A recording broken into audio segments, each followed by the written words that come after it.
All right, well, I think we can go ahead and get started now. Welcome back, everyone, and we'll move right into our agenda. And Dan. Good morning, Commissioners. Good morning, Mark.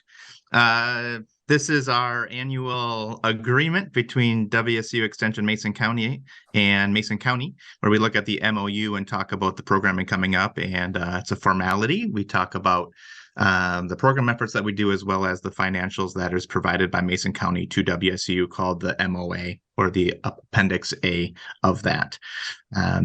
Been doing this for a few years with you guys, and I appreciate your support and the great work that we're doing together to help Mason County residents. So, any questions on this? Any questions for Dan? Nope. All good with me. All righty. Well, Dan, it moves forward. Wonderful. I appreciate it. I did want to add one brief thing for you is on January 19th, we have our Small Farms Master Gardener Coordinator starting. So I'm excited to have that position moving ahead, which is fantastic. And I will introduce you to that person as soon as she is onboarded and all that good stuff. So. Very cool. Thank you, Commissioners. Right. Thank you, Dan. You're doing a great job. Thank you. All right, let's move on into the EDC. Jen, I don't see the EDC on here yet. Well, technically they're supposed to be here at 10:05, and we're about 4 minutes early.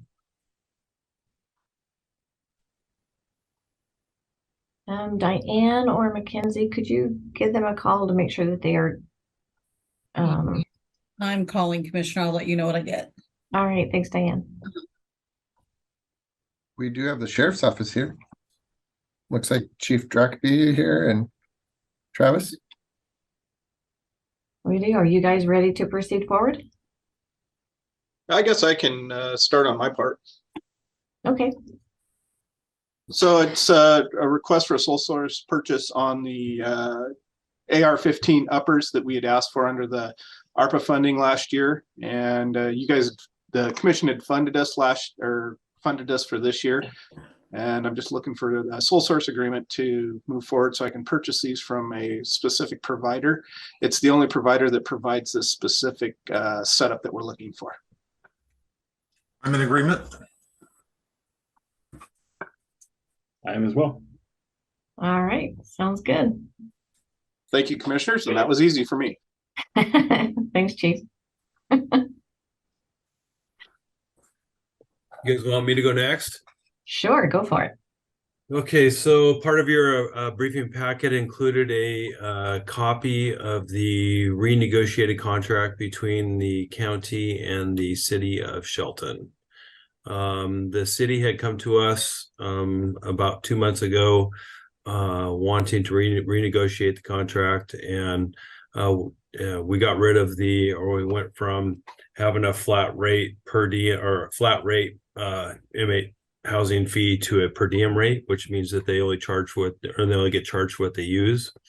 And they are shipping their people off to Nisqually. So that's why the contract changed. So anyhow, questions?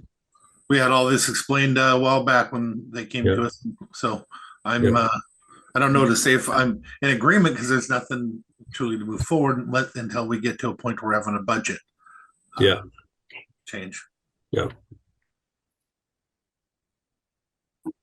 Aren't you bringing forward an interlocal agreement, Kevin? Yeah, it's attached to the agenda packet. Yeah, so that'll move forward to our next regular board meeting. Yeah, it's scheduled for the 7th week, I think. The next one next week. Great. Yep. All right, I have no questions. Commissioner Schutte? I'm okay right now. Thanks. What is the interlocal agreement? Where is it? What is it? It's the change of prisoner housing contract between or modified prisoner housing contract between the city and the county. Oh, it's okay. I see what you're saying. Yeah. I thought there was something different. Nope. Yeah. Good. I guess just one question. Are you all still exploring some options with Nisqually for us as well, or just kind of what's the status of that? Under Sheriff, do you want to speak to that? Yeah, I can. Can you hear me? Mhm. Yeah, so we're in the process of entering into a contract with Nisqually now that we were going to bring to you. I was hoping that would be done last month, and now I'm hoping it'll be done next month. We did our part quite a while ago. As far as I know, it's still with their legal, and then it has to go to their counsel. But I didn't see any real purpose in coming to brief you folks until we had a contract that actually had some provisions in it that we could talk about. So we're waiting for them on their side, and then as soon as that gets done, we'll set up a briefing and come back and talk about that. Great. Yeah, no, I appreciate that. I think it's better to have the ball in their court with them reviewing it, and just for people to know that on our side we've done as much as we can until they get back to us is good enough. So appreciate your work on it. Yeah, I think we were done with our side end of November, beginning of December. So we're just waiting at this point. Okay, great. And then you'll just give us updates as time goes on. As soon as we get it back, I will submit it for a briefing, and we'll come back and talk to you about the next step in the process. All right, great. I know I met with Chief Beeson and got an update as to what they're doing. So it's all good. Great. All right. And I think also today is National Law Enforcement Appreciation Day. Wow, I was unaware. Well, there you Came to go. work like any other day. Well, we appreciate you. I appreciate all the guys out there actually doing the work. Absolutely. Yeah. We do too, I'm sure. All right. Thank you. Thanks, Under All right, Sheriff. anything else for us? No. Okay. All righty. Commissioners, I've had no luck getting a hold of EDC, so I don't know if you want to just swap out and move on to ours or not. Jennifer's logging in. It's like, What's that? Wirely. Oh, there she is. Sorry, guys. I got onto Zoom and it said, must install this update. Like, of course, at this point. And naturally. Well, good morning. good morning. I'm going to assume that so you said there she is. It's my turn, so I should just get started. Okay. Just wanted to say thank you for giving me some time to do a briefing today. There are a couple of things that I wanted to update you on specifically and get a little bit of feedback from. The first one being the Economic Development District. If you guys remember, probably about 7 years ago, when Lynn was the director, there was a movement to reorganize that organization. It got taken apart and never got put back together. So we've been working with Grays Harbor, Pacific County, and Thurston County now as a part of this reconstitution of the Economic Development District. We've gotten the approval to move forward through this process from the federal government, and the steps to do that, we have to do a regional SEDS report, the big report that is the big part of the EDD. Then we submit it, and then depending on what they say about that report, then we get the final approval on, yes, we can reconstitute that organization. So this first one is a bit of a test to give them to make sure that we're covering all of the information and all of the report that they need. We have had the kickoff meeting. We had that in December. We're moving ahead with it. The timeline that I wanted to talk with you guys about really has to do with the SEDS list as we have it. So currently the EDC is just doing a SEDS list, a project community-wide list for the county. It is traditionally been part of that regional SEDS document. Wanted to talk with you through this first year if you wanted us to run a separate process. If we do, then we can start it at our normal time, which is open it in February, look at the projects, move it forward.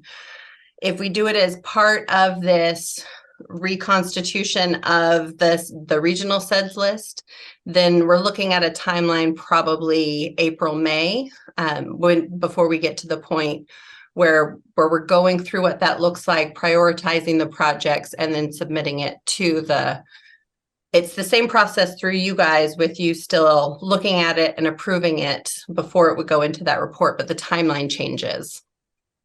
So kind of wanted to get a little bit of feedback from you guys on whether or not you wanted us to run a process just for you so we can keep the same timeline, or if you're okay extending that timeline out a bit and doing it as that regional report.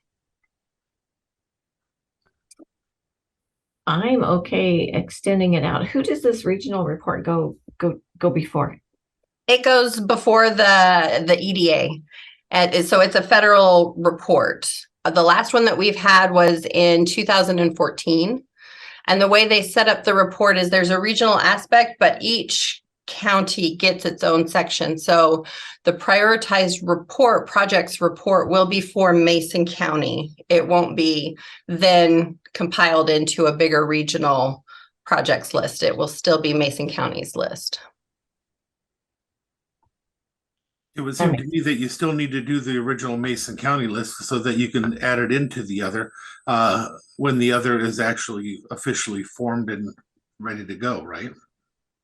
They end up being the same projects that would be on both of the lists. The big thing that we're going to see that comes out of the SEDS report is they will be prioritized based on the federal guidelines that haven't been given to us yet. So how the structure of that list could potentially change. All right. Any questions? Jennifer, just real briefly, has your board weighed in on kind of what their preference is for this? The committee that's handling the overview of this has, and they'd prefer to do it as just one list, not run two separate lists. We'll be discussing it at our board meeting on Thursday as well. What's the rationale for that? It's the same projects. The rationale behind it is it's the same projects. The regional SEDS report gives it a little bit more structure around the community coming together and prioritizing those, but it's the same exact project. So if you ran them separately, you're not going to get a lot of feedback on one of those two projects since they've already submitted to one and not the other. And when would we have to make a decision on this?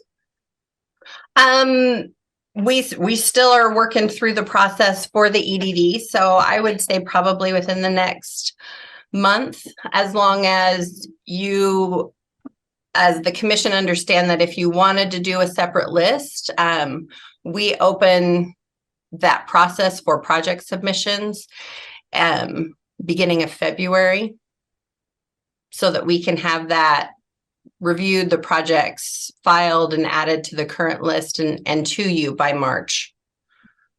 Okay. I mean, I might want to revisit this after your board meets and has a fuller conversation, and then we can kind of chew on the ramifications of it as well. And I think we can get you back before February for sure to have a little bit more of a discussion about it. Okay, perfect. I'll make a note of that. And so, Commissioner, are you requesting that she comes back maybe next week for, oh no, we don't have briefing next week. Yeah, I'd say the 30th or whatever that, because briefing on the 30th. 2 weeks. Yeah. Yeah. Would that work for you, Jennifer?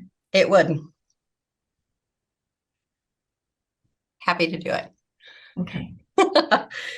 The other update that I wanted to give you, and this really is just an update so that if you guys haven't been aware, you guys know I don't have a lot of answers for the questions that even I have, but it's around the Recompete Act. If you didn't see, they did get funding. They got 200 million funding. That is specifically for strategic grant opportunities. When they were doing their outreach into the different communities, particularly the distressed rural communities, they got a lot of feedback around the resources not being available for communities that are rural and distressed. On top of that, having those resources to be able to pull together the information that the EDA is going to probably put in that application. So they decided to do kind of a 2-grant process. This first grant will be for communities who are planning to go after that bigger pot of money to put in, put their community or their projects in that arena, to be able to hire a consultant, work with different data organizations to pull together everything that needs to go into that bigger application. So they've approved the pot of money for it. They have not talked about the application process, what the parameters around that would be, what would be eligible, who would be eligible. That's a conversation that they're having with the different electeds at the end of this month. So I'm thinking that if there's some consensus, we might get an idea of what that application process for that first section of money will be, probably mid-February, maybe closer to the end of February. So this is just, I know we've talked about it, but it's kind of like talking about opportunity zones. They're building it as we go. So the timeline is going to be a little bit strange, and maybe getting those consultants online will streamline the second part of this process, being able to have that timeline for the big pot and for the big application. But as it sits right now, my guess is for the smaller pot of money, we don't even have a cap on what we can ask for within that. So just wanted to give you guys kind of that heads up on that. I am pulling together some of the partners for a discussion around what that could potentially look like. I'm meeting with different consultants to get an idea on the cost of what we could look at for the bigger application, so that if we don't get enough money from this grant, being able to talk with those partners about coming together and funding that potential gap that could be in what the consultant costs as opposed to what we get through this grant process. So I'll keep you updated as it moves on. And I won't worry about doing it. I will still do it at briefings, but I won't worry about that. I will shoot you guys emails so that you're kept up to date. I'm talking about it also at our monthly administrators meetings. So if nothing else, you'll be getting it monthly through Mark, but I'll definitely keep you updated as that process moves forward. We want it to go fast, but I think it's going as fast as it can right now, the way that they're moving forward to set it up. Well, we are talking about the federal government. I know. Lightning speed. Lightning speed. So, a couple of months and we'll have the process and then we can apply. So that's kind of it. I'm hoping that they're also going to be able to have some parameters around what they'd like the big pot application. I don't know what else to call it, the actual recompete funding on what they'd like to see in the projects that are submitted. If they're wanting just this is what we're missing and what we need, or if they're looking for this is the vision that we see and this is the project as a whole. So hopefully we're going to be getting some more clarification from them as it starts to really move forward. And I think we're through the holidays, people are ready to get moving. So I think we'll see quite a bit coming from that side. So if you have any questions, I'm happy to take them back, send them to Congressman Kilmer's office, Senator Cantwell's office. They're kind of compiling it all to be able to have those answered. Okay. And then I know you and I have a meeting scheduled for Wednesday at the board. So yep, we'll talk board. I'm also reaching out and doing the kind of annual check-ins. I believe I've got a meeting with Commissioner Schutte as well, and we've reached out to Commissioner Netherland to get that set up. So just really want to make sure that we're helping you achieve the goals that you guys want, and that we're able to help kind of move this all together. The last thing I wanted to update you guys on, since you have been a part of it, is Project Alfred has selected Mason County. They have selected a site within Mason County, and they are already working with the planning department on moving forward their first phase. If you guys remember, that's a greenhouse food production operation. Their plan is to do 4 phases. Each phase is 25 million CapEx, and you're looking at probably about 100 to 150 employees at the total build out. So very excited that that's moving forward, and very thankful for you and your staff and how quickly they always responded to the multiple questions that we got for months and months and months as this moved forward. Yeah, now that's exciting. Yeah, it's good news. Yeah, good for Mason County. Yes. Yeah. If you guys have any questions, that was it on the updates for me. All right. Any questions? No, All good right. update. Fantastic update. All right. Thank you, guys. All right. See you soon.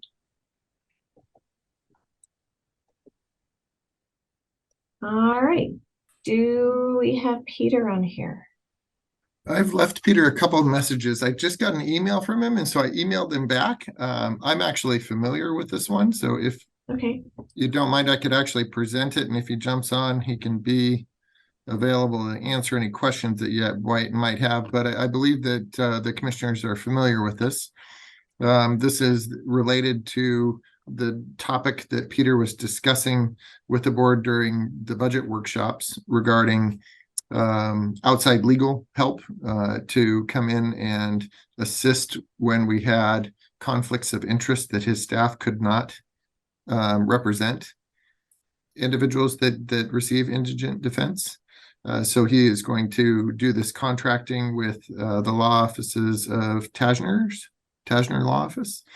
And the rates were actually discussed in our budget workshop. So I do not believe that there is any need to change the 2023 budget.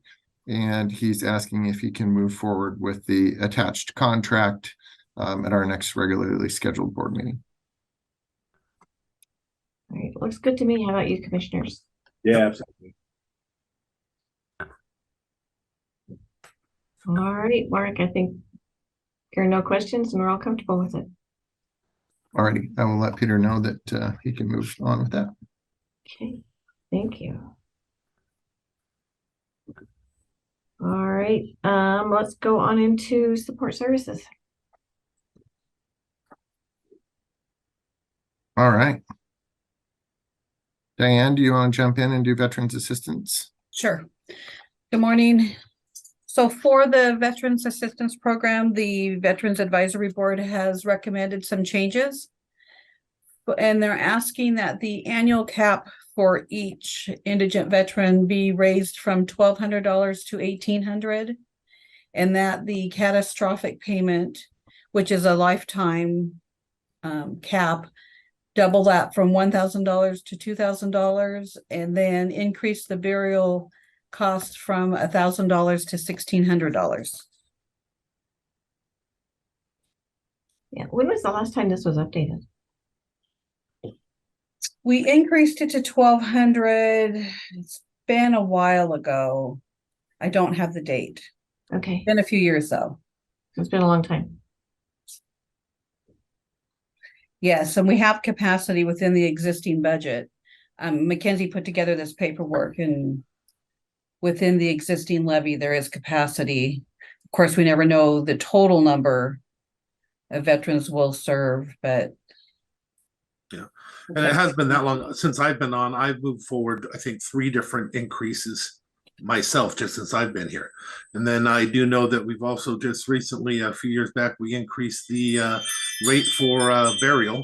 That was done separately. And then a few years back, we increased their levy amount though. So they have more money in the bank. yes. And have they not expended up to their limit now, or what are they, how close have they been? In 2022, as of November, they had only spent about 32% of what we budgeted for the actual assistance part. So they don't have more people, but they have the ability to help more. They have the ability to help more because the levies increased. Mm-hmm. I don't know. I didn't compare the number of individuals on, it's pretty consistent, it seems, but I did not do a comparison of how many individuals they assisted. Okay, well, I know they're pretty busy because a lot of them come to the desks outside my door. Yeah, and I know on the burial one, when I went to the Veterans Advisory Board meeting in October, they were saying that, back, I'd say a year ago, it was pretty inexpensive for cremation, but that minimum had gone up pretty much. So that's why they're asking for the burial up to the 1,600. And the law does say we have to pay at least 300. Because we've upped that amount and they have the capacity, and it's an up to, I'm supportive. I am as well. All right, so am I.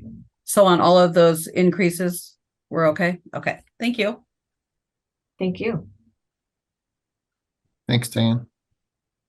So welcome to 2023. We're going to start it off here at the end of the month with all department head and elected officials meeting. We have a couple of new elected officials, so it'd be good to kind of bring them in, and wanted to use this time to discuss with the board what you'd like to see. What kind of topics would you like to see covered in this January 31st meeting? I think, I had a list and now I don't know where my list is. And so I think for me, I'd like to make sure that they understand what the role of the offices are. I'm sure that you've already done that. And they also went to new electeds training, so they understand that a lot more. But Commissioner, I would say it doesn't hurt to say it again. Because I assure you, they don't know still what the roles are. And if we repeat it enough, we will, and we can always learn ourselves. So I'm not putting it on them. But I think that we should still include that again. Right. No, I think every day I learn something, at least one thing new. So I agree. Any other comments?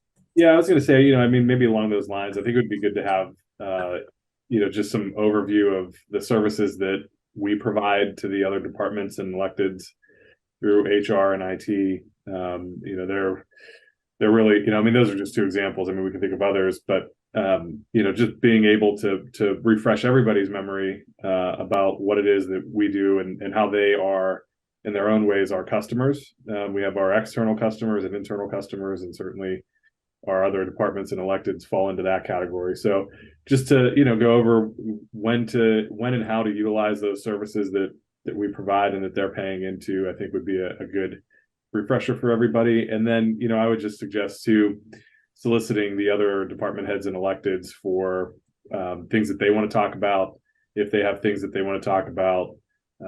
Pretty excited. We're going to be unrolling, moving forward here with Office 365 coming out here shortly, and so good opportunity to talk about those things too, and some of the efficiencies that that'll provide.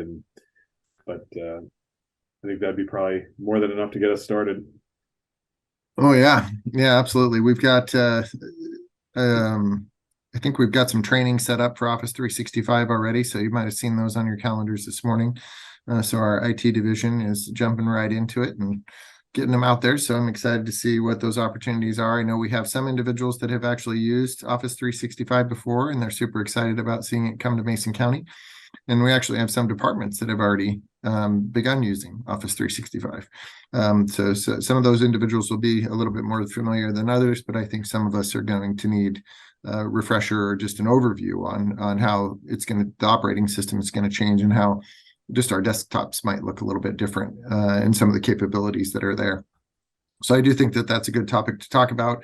I am setting up meetings with the brand new elected officials to bring Jen and Mary, so HR and budget, because I think budget is a big part of being a newly elected official. So kind of understanding how the commissioners actually control the purse strings associated with our tax dollars and how they're distributed throughout the county. And then the individual elected officials have the responsibility of operating within those guidelines. And here in Mason County, specific to your salaries and wages and operating budget being two separate budgets that are approved through the budget process. So we were going to talk about that, as well as the services provided by HR and how HR is there to assist them and make sure that as you get into a new organization, a new job, and you kind of start to look at all these positions that are now reporting to you, if you want to change things, or if you want to assign responsibilities or mix things up a little bit, including HR in that process is essential for ensuring that we comply with all of our union agreements, as well as just ensuring that any significant changes are well communicated so that everybody knows. So I do think we'll have quite a bit of items to discuss. So I will reach out to them and make sure that they're aware. This will include all department heads and all elected officials on the 31st at 11 a.m. I don't know if you could accomplish all that through this meeting. You might want to consider a budget class with an HR class, especially these new people need to realize and understand that you can't change them from a level 1 to a level 2 without meeting certain parameters.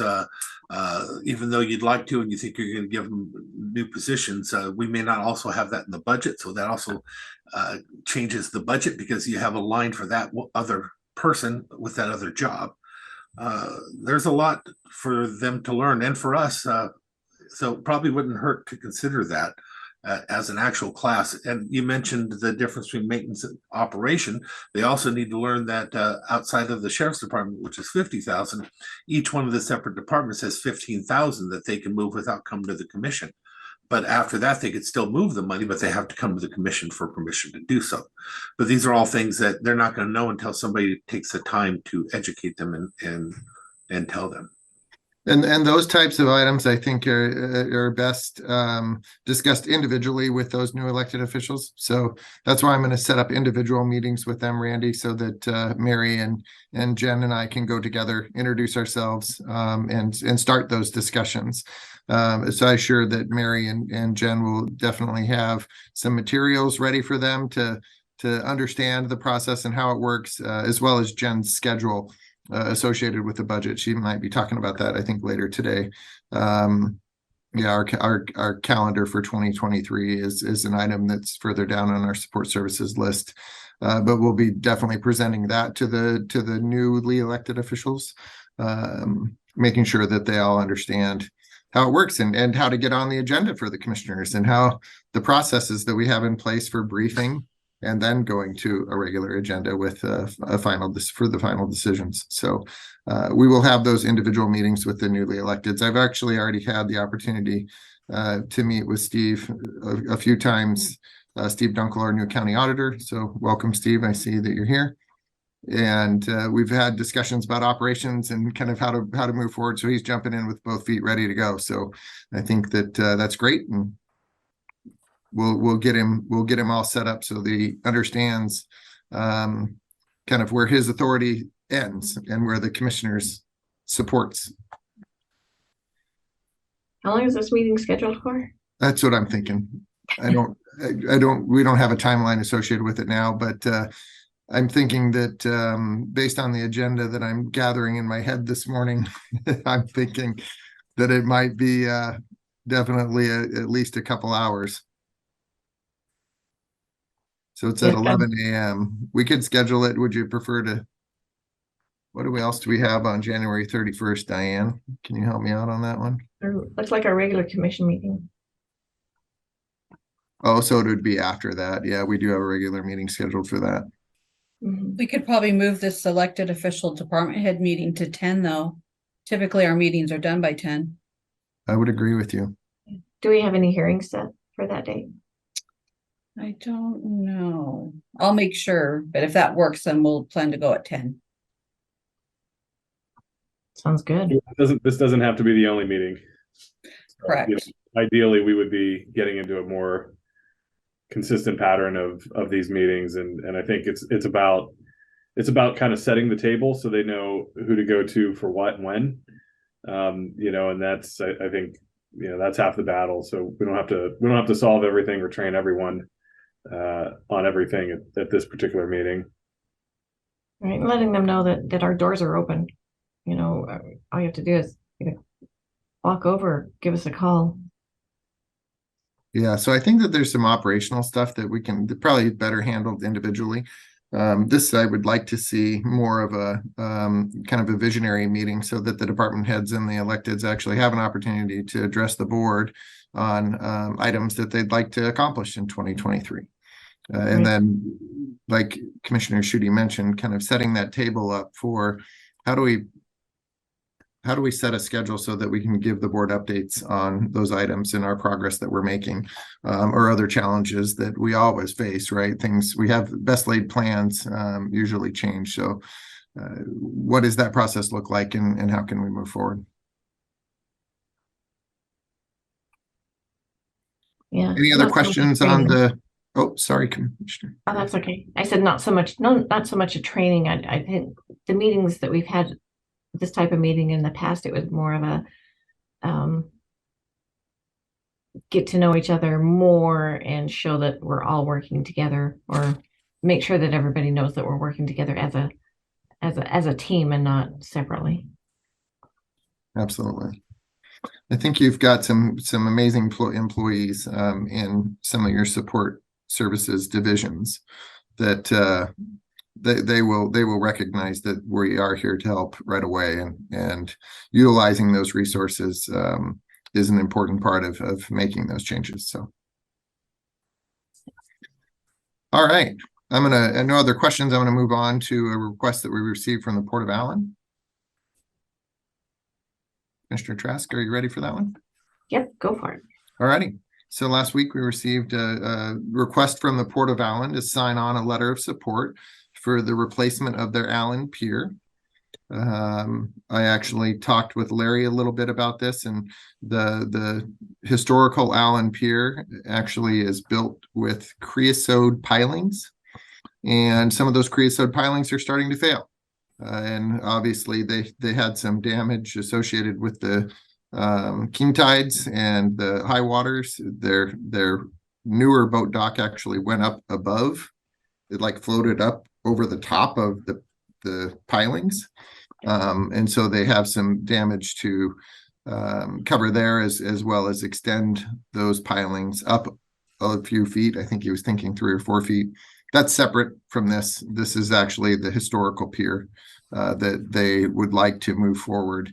What they're asking the legislature for is initially money to do planning and design.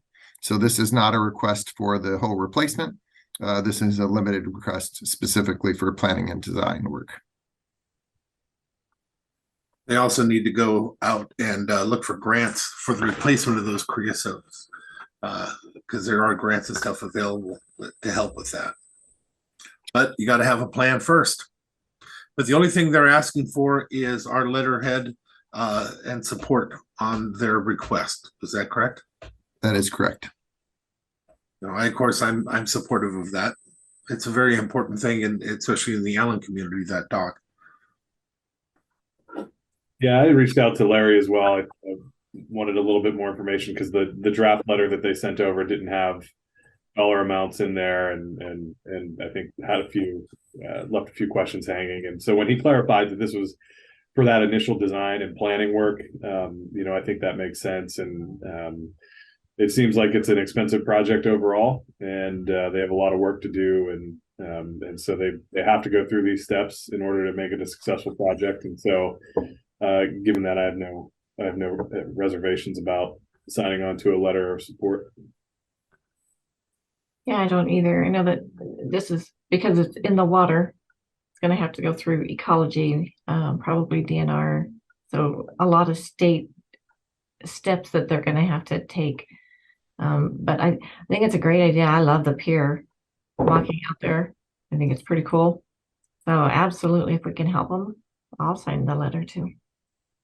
We And have, Mark, will you be changing the draft, the letter in any way? I Or would, did I you would, did- I'll talk with Larry about putting specific dollar figures in Okay. because the draft that I have right now is lacking that. Right. So if I'm going to put it on letterhead and have your actual signatures on it, I'd like it to be the final letter. So I can definitely get that finalized in that sense before you sign it. Okay, good. That's kind of where I was heading the thoughts. So the EDC sets up a monthly administrator meeting where the administrators of the different organizations get together, and myself and Loretta and Kell and Dave often attend. So I think that this was a excellent example of how beneficial these meetings are as Larry brought this item up. Kell, right off the top of her head, had a number of items that he should be aware of as he moves forward, and was there to provide him with some support and guidance as to who he should talk to and maybe how he should approach things. They don't really allow. I guess there was a recent law that said that you can't add additional pilings, and so changing old pilings out. You can get credits for getting the creosote logs out. Yeah. And so she was sharing with him some of those tidbits of information that I think are super beneficial, and just who they need to talk to, Fish and Wildlife, Department of Ecology, those folks. So yeah, I think that's I think we'll be here to support the Port of Allen in their endeavor here, and I'm glad to hear that the commissioners are willing to sign on to this letter of support. Yeah, like Commissioner Netherland said, there are quite a few grants that are available to move projects like this forward. Absolutely. All right.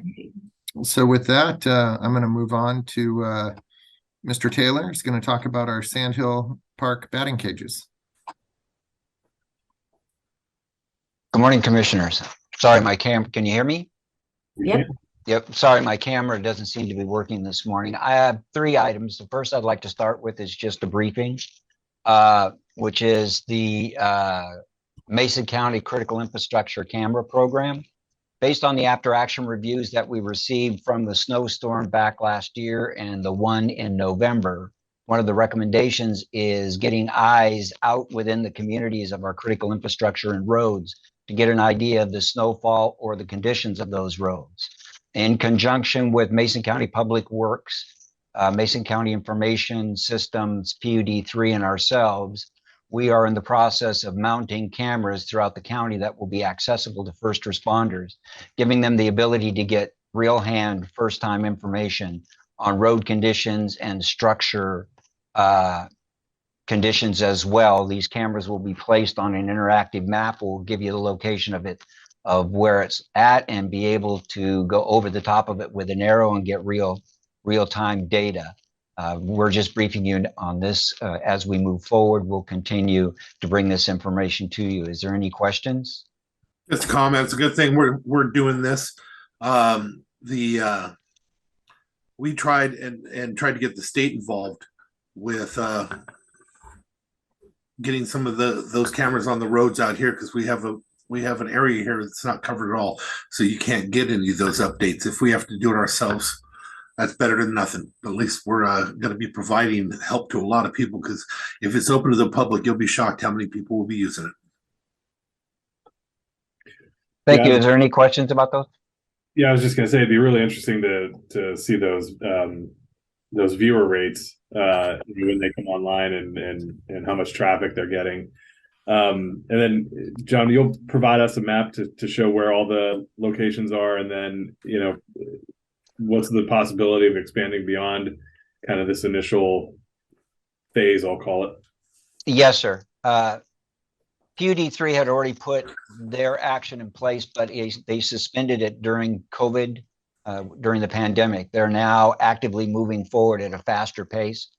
So between the cameras that we have ordered, Public Works have already scheduled to have put in, and PUD3, it should cover a major portion of Mason County.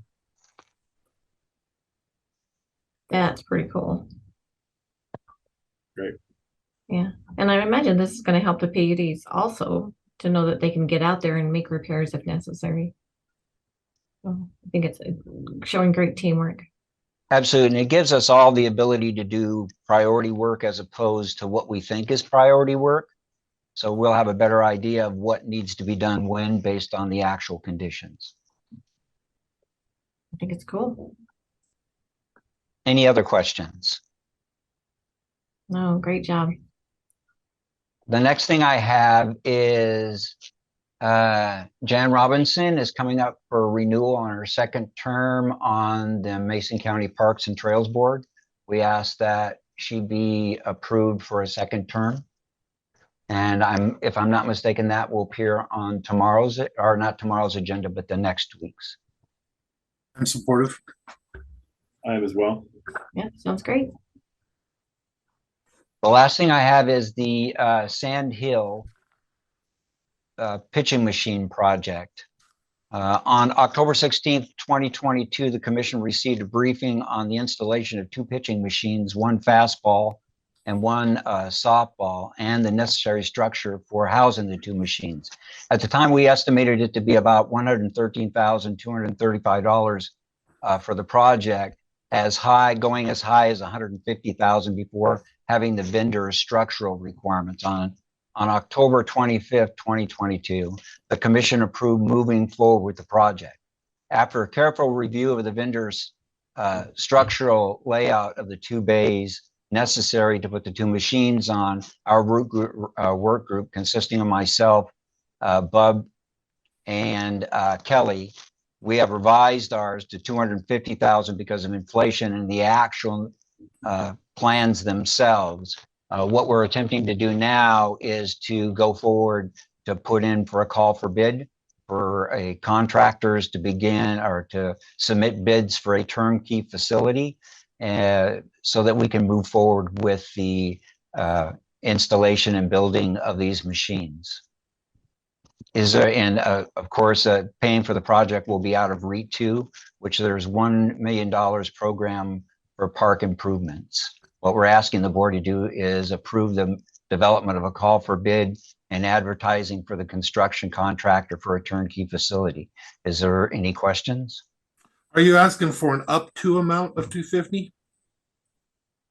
No, sir. What we're saying, I just wanted to let you know that we were off on our first bid, and not until we actually get bids, it's almost virtually impossible to project it unless we do the project ourselves.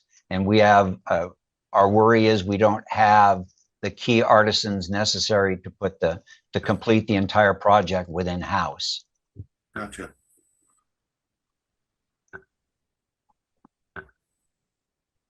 So I know with many of the projects that are going on, like with the Public Works Board and areas like that, we've got people coming back because of cost overruns or also because of supply chain issues.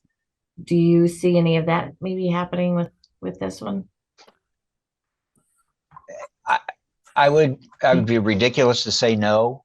The issue that we have is that concrete needs to be poured so it's at a slope.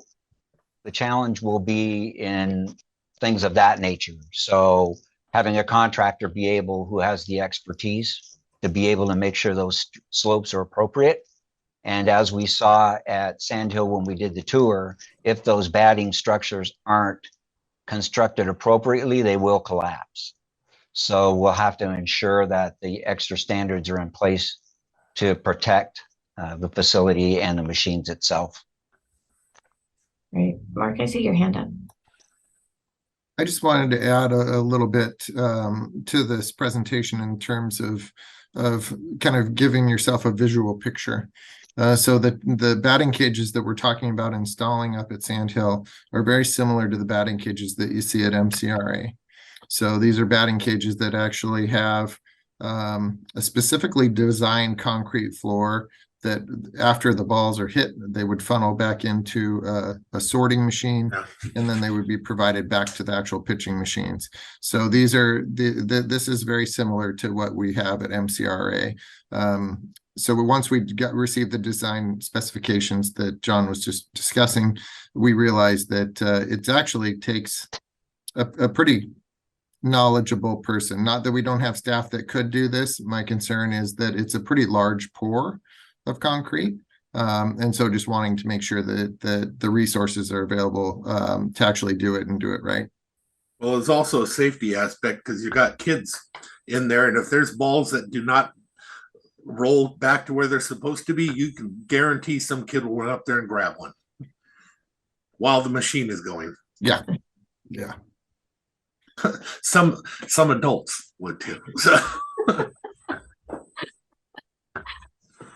When I was a kid, they taught me how to get beamed that way. You put me in front of the pitching machine and tell me to turn my back and take one in the back. Yeah. That explains a lot, Mark. That's exactly what I was going to say. Yeah, probably because I couldn't hit very well, so they wanted to get me on base, so they probably just stand in front of the ball, Mark. You had a great on bat or on base. On base percentage, yeah. That's all I have, commissioners. All right, sounds great. Any more questions for John? John, I have a question, but are you going to be on till the end of this section, or should I ask him now? I had another meeting, sir, but I can be on if you want me to. No, I just want to, I'm going to take, if the commissioners don't mind, I'm going to ask for a few things right now real quick. So on that ball field, Sand Hill, I know we're looking for somebody and we still have nobody up there yet. I think somebody contacted me and I'm going to have them go through the process, or told them to go through the process, and hopefully we'll get somebody applying soon. But I want to put it back out there again. I mentioned it to Mark and we've just never gone back and forth because we thought maybe I was asking for something else. I think we need to have some access up there to the north end while we don't have anybody. So could you consider talking with Mark and providing a key that I would never give to anybody, but just be there to open the gate for emergency or whatever access that we need temporarily, and also be the one to close it afterwards? Yes, sir. I'll take the subject up with Mark. I'll make an appointment, Mark, with you, and we can discuss that. Thank you. Since this is a public meeting, maybe add one more thing to the agenda. I've got a couple of questions, John, regarding the king tides that we had and some of the damage that was there. So I've told individuals to please log on to our website and submit their damage reports to emergency management so that we can gather all that information. Can you kind of, number one, kind of give us an update on some of the damage reports, if you've received any so far, and what is that process for those individuals to move forward, and then what would the next steps for the county to be?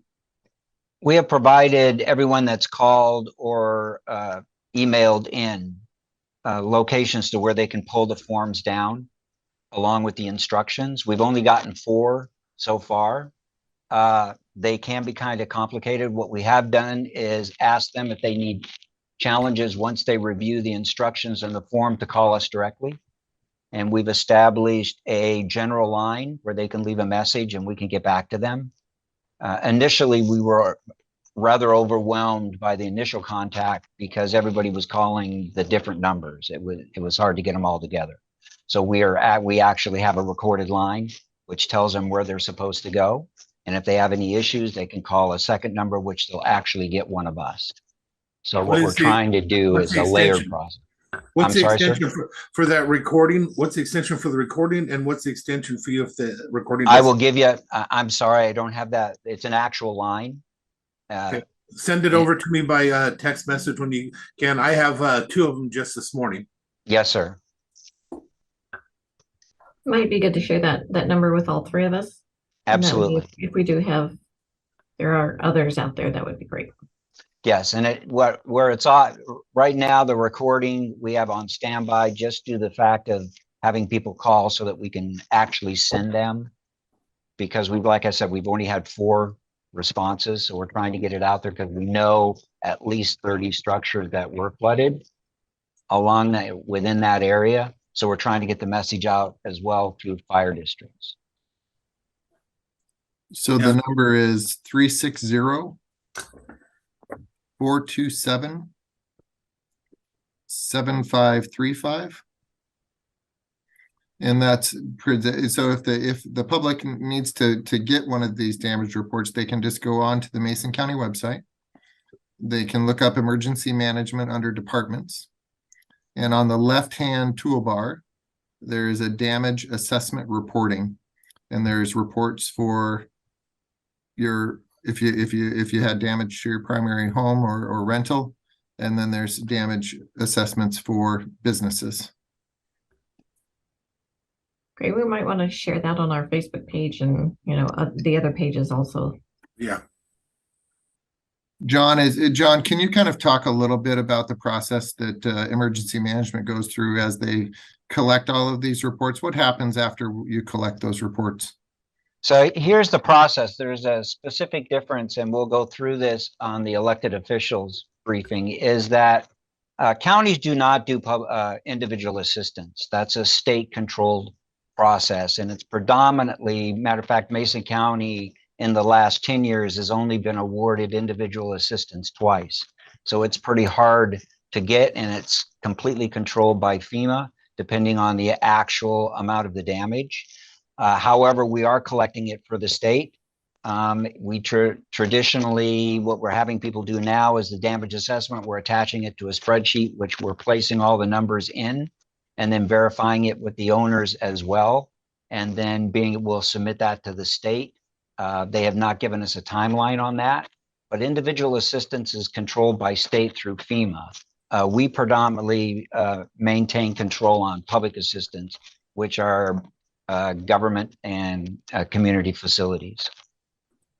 With that, Mark and Madam Chair, I want to clarify something because I had some phone calls after the newspaper article. A little clarification. There was never any confusion that the issue that was happening was serious. The comments that were made were that because we had so many people on the meeting, to let them know that having an emergency meeting was nothing to panic about. That in fact, we have one every couple of years when these events do occur. It does not mean the world has fallen apart because we were having an emergency meeting. But somehow there are a few that took it to think that it meant that there's no damage. That's not what was said, and that's not what anybody thought. We were just telling the people that, because that was the most I'd ever seen on an emergency meeting. In actuality, by a long shot, that was a lot. I was worried that they were worried that the world was coming to an end because it was just that many that attended. But so just a clarification on that, it was not that the fact that things didn't happen, things were happening. That's why we had an emergency meeting. But the fact that we had one did not mean it was coming to an end. We were just preparing ourselves to be able, as we said in the meeting, to work with other entities and allow Mark to sign on to contract with the things that are not on our regular rosters and stuff. Right. There are procedures we have to follow before we can do things. So yes. And John, that meeting that you set up for training for executives and elected officials, do you have, I was looking for that on my calendar, just a quick reminder for everybody. I believe it's Thursday. It is. Thursday. If I'm not mistaken, it starts at 9, but it's only for about 3 hours. Yep. And then it looks like it actually starts at 8 o'clock, but sorry. But yes. super important meeting to go to for all of us. This will really kind of define those processes and define the specific things that we have to have in place. And then John will give us I like his term that he uses, a plain English description of the emergency process as well as the disaster process. So they are two very different things. All righty, thank you, John. Any other questions, Commissioner? No, and Mark, can you let Peter know that we've if Peter wants to come on? I see you on there. I'm here. I'm here. We went through your agenda item and said no. That's not true. We said that would be very strange, but okay. No, everything's good. So okay. Just wanted to let you know, and that way you didn't have to stick around if you didn't want to. All right, thank you. Yeah, it'll move forward to the regular meeting. Thank you. Mm-hmm. Thanks, Peter. I think you scared him. Shoot. All right, our next topic is Mary. Good morning. So I am just here to give an overview of our classification and compensation study for non-represented employees. And this is very high level. I just want to go over a couple things around methodology and objectives. So This study, as you know, was approved by the board in May of 2022, utilizing Cabot Dow Associates. And the project really started in earnest in September. Preliminary data started to become available in November and December. This is a pretty comprehensive study, so it takes time. And the data is being constantly refreshed during the project. We have to, go back out to market pretty frequently. And so this presentation, no action requested. This is just a really high-level overview of the objectives, kind of the process that we go through, and the methodology around the study itself. So there's definitely some HR best practices around compensation, and which drive several objectives. And then we combine these objectives with the guiding principles that the board has given us as this body of work is addressed. Internal equity is a focus area as we begin to recognize and address the nuances of the organization. Mason County is very unique in a lot of different ways. We also want to make sure that this information is easily understood by others. I am always open and available for questions if people want to chat about it or they're not really quite sure how it works, but I'm hoping that this presentation will put some of those questions to bed. So as an organization, we're working to be externally comparable. And this really means looking to the appropriate counterparts in the state and attempting to be comparable with them. Flexibility is a must. Our organization's changing every day. We have to be able to pivot and be agile to help us successfully administer a quality compensation plan. And then obviously you as the board are always looking to be financially sound and provide that sustainable framework for the county. And then we have to have a compensation plan that's administered in alignment with best practices so that it is effective and efficient. So this is a little bit of our project overview. I want to emphasize that this is a cycle. It's not a one and done process. It originally kicked off with the definition of our goals and objectives. Then we moved into position descriptions being analyzed and evaluated. Using the consultant, they then and are still conducting market assessments of or we call them benchmarked positions. Possible outcomes and recommendations will drive how we decide to implement and administer the program.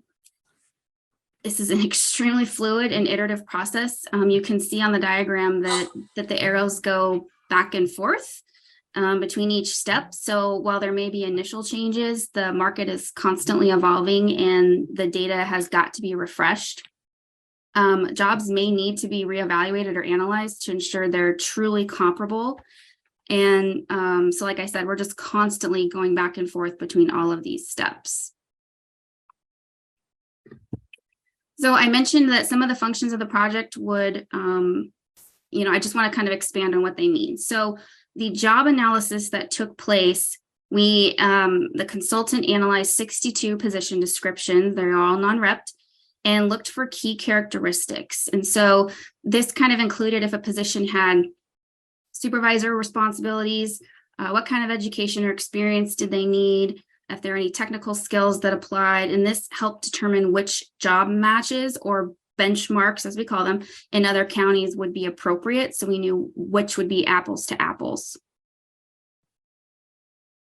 The evaluation of the jobs will determine if we need to consolidate positions. Specifically, we've seen some inconsistencies in titling around the county and kind of moving towards a classification-driven system as opposed to a job description system. So having financial analyst mean financial analyst across the county, and then their job description is what would drive what they're doing for individual departments. And again, that's something we'll get to eventually, but it may also lead to updating or developing of job descriptions or classes if we're needed or recommended to the board. So a lot of times, we hear things about our neighboring counties. So I wanted to quickly review that these are Mason County's statutory comparable counties. So comparable, not competitive counties. And comparable counties are determined by state law and bargaining precedent. These mandate that bargaining comps be, quote, like employers. So in practice, this means that we're using a combination of metrics such as population, assessed valuation, and location that drive who we're going to compare to.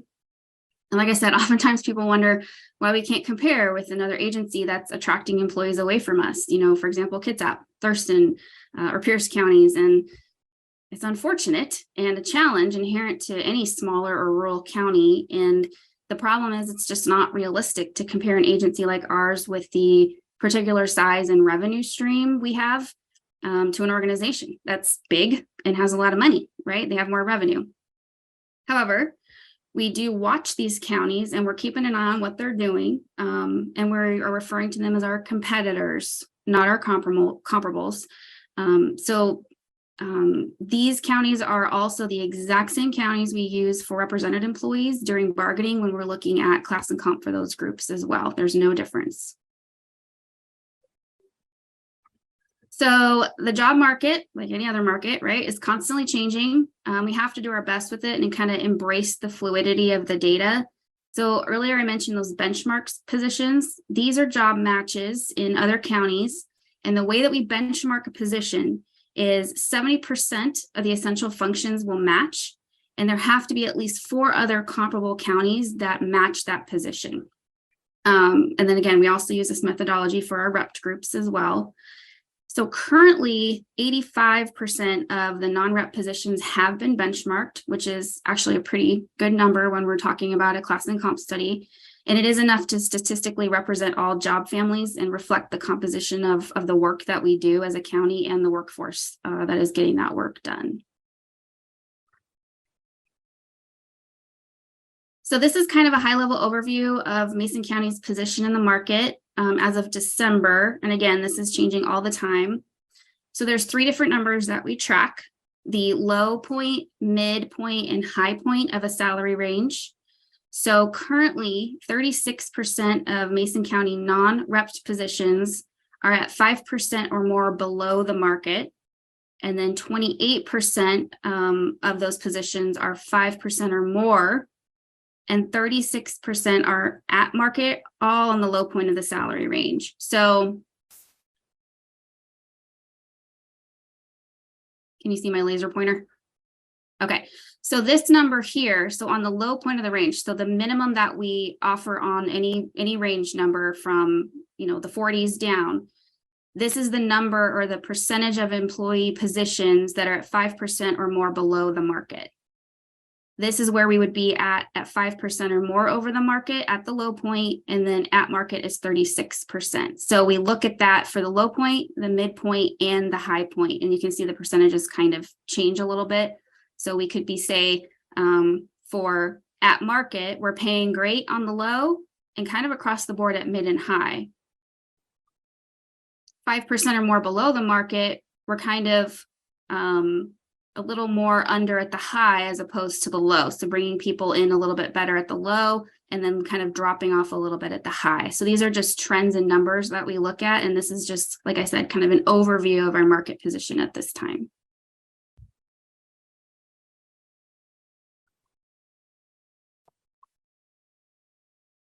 So kind of just talking through next steps. So I just want to emphasize that this is an iterative process. And again, this is just an initial briefing. It's going to be constantly changing.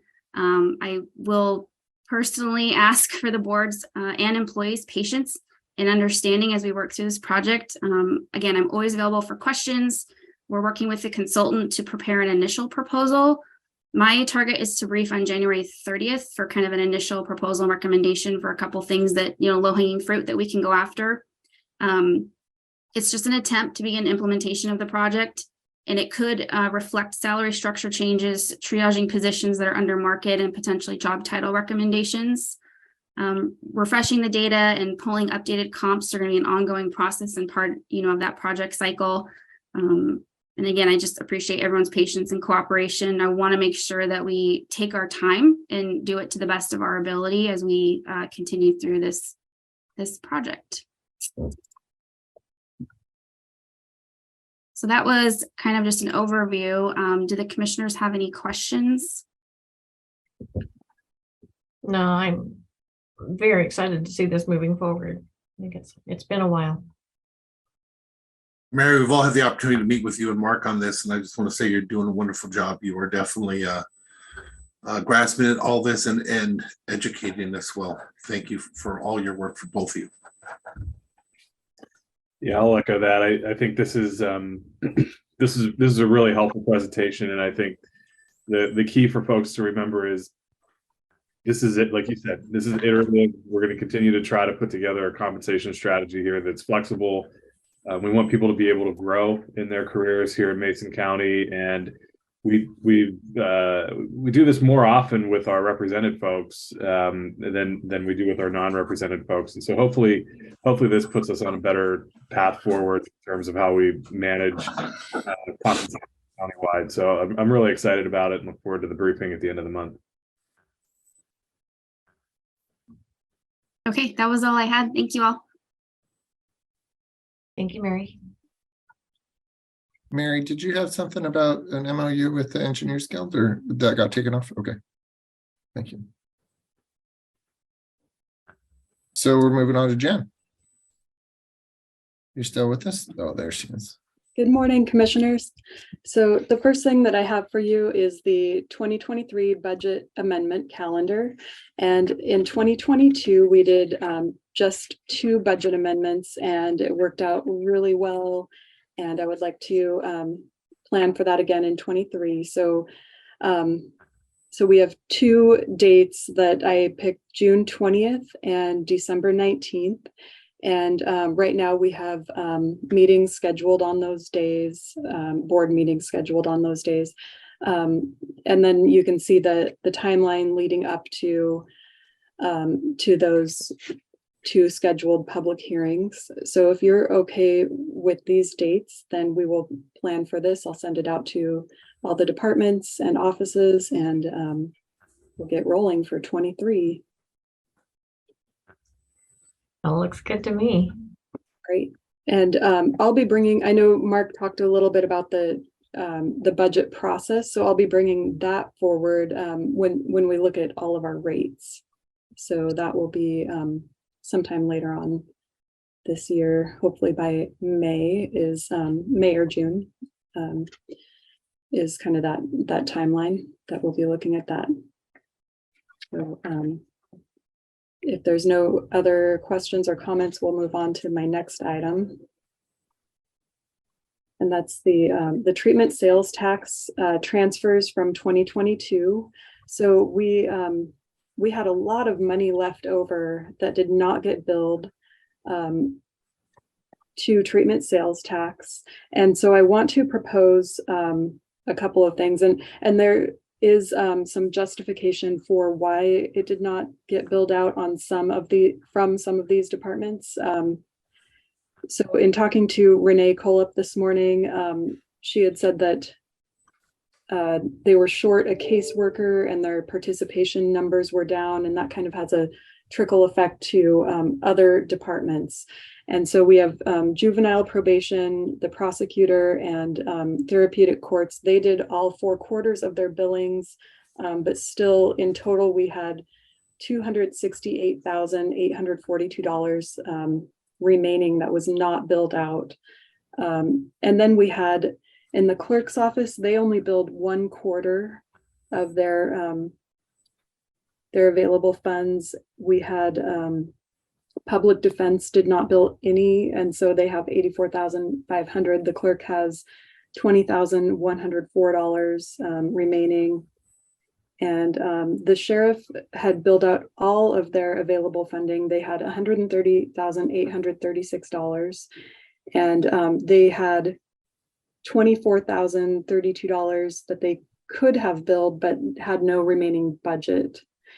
And so my proposal would be to add to the 2023 budget the public defense billing that they did not do. Peter actually turned it in on the last day of the year, and so there was not time to process that. So his total billing was $115,392, and there is capacity within that fund to add that to the the budget. So I would like to propose that we add that to the 23 budget. And then also the sheriff jail had $24,032 in available billing that they were not able to bill. So those two, and then the clerk's office, the $20,104. I would like to propose that we add those amounts into the 2023 budget as transfers for 2022. So I want to hear. So on the 2024 or on the 24,000 the sheriff's budget, can they just move that forward, or wasn't that already paid out of general fund? It was paid out of general fund, but they could bill the treatment sales tax for that amount. So we're just looking at doing an increase so they could spend it this year in 23 of another $25,000. And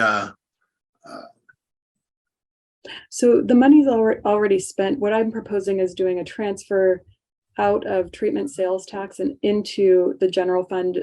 They would not need budget authority in the sheriff's office to spend that money because it's already been spent in 2022. Yeah. So this would really just go into the general fund. So we would be increasing the jail budget, public defense, and the clerks, or just the public defense and jail or sheriff? So so my proposal is kind of twofold. So for 2022, I would like to propose that we do the transfers. A transfer out 597 is the BAR's base sub, and do transfers out of treatment sales tax and transfers into the clerk for $20,104. So it would show up in revenue. That's where I've been getting confused. So what you're doing is just like what Commissioner Trash has said. We're looking to increase their budget by this amount, these three amounts. The revenue would come because we had unexpended budget in that, but it's still an increase in their budgets of those amounts of 115, 24, and 20 respectively. Yeah, so it would be an increase to revenue only for 22, not to their, it would not increase their expenditure authority. So I guess where I'm struggling here is I'm not understanding what problem we're trying to solve. Yeah. Like, I mean, it either just stays in the fund balance for TST or it goes into the general fund. And I frankly would much rather have that stay in treatment sales tax. I have, without seeing what the $24,000 that could have been billed from the jail are, without understand, and then I look at therapeutic courts and I think I want to have a conversation with therapeutic courts because that's a significant difference there. And I'm wondering, I know you mentioned the caseworker position went unfilled, but I'm also thinking about the, for lack of a better term, the competitor therapeutic court that the city started with district court. And are we losing clients to that program, or is there anything that we need to be thinking about programmatically? So this actually, I mean, this is really good, but it raises a couple of questions for me that I'd like to dive into, and I'd like to have some input from public health on, some of the issues surrounding, that fund balance and just bottom line, I just don't know what problem we're trying to solve, I guess. Yeah, so taking out therapeutic courts, juvenile, and prosecutor, because they did all of their billings, and the fact that they are $200 and close to $70,000 under what the budget was is a completely separate issue. What I'm trying to solve is the amounts that were incurred in 22 that did not get billed out, and that was just an oversight on the part of reminding them to do their billings, I guess. And then, with public defense, they did not bill anything, but they incurred $115,000 in expenditures. Their budget is $84,500. So without adding anything additional, I would like to add in the amounts that did not get billed that should have been billed into 22, because we're every year, we're increasing our treatment sales tax cash balance is growing. And this just adds to that. Yeah, and I guess my point there is there are things that I know public health is going to need to think about in the next 6 months that would be eligible uses for treatment sales tax. So like, for instance, our RCORE program, which is a federally funded grant program, is ending at the end of the federal fiscal year, and it's unclear if that's going to be refunded at the federal level. And so those are also jail programs that, we might need to pick up a portion of that we weren't previously. And so before we get into trying to like solve for 2022's problems, I'd like to have maybe a bigger conversation with public health about that fund balance.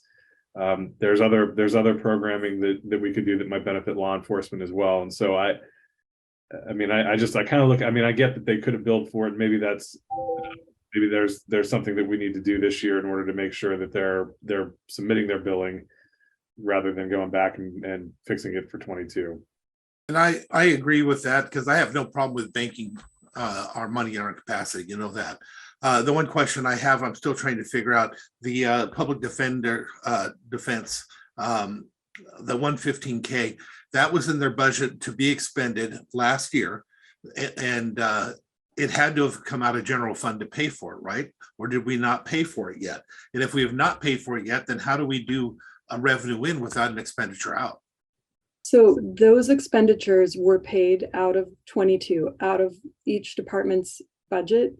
The transfer is just transferring that from treatment sales tax to those departments. And so it does not increase their expenditure authority. So the 84,500 was an oversight that it did not get billed. So if nothing else, I would like to ask that we put that amount into the 2023 budget as a transfer. Since Peter did the billing on the last day of the year, that's not sufficient time to get that processed.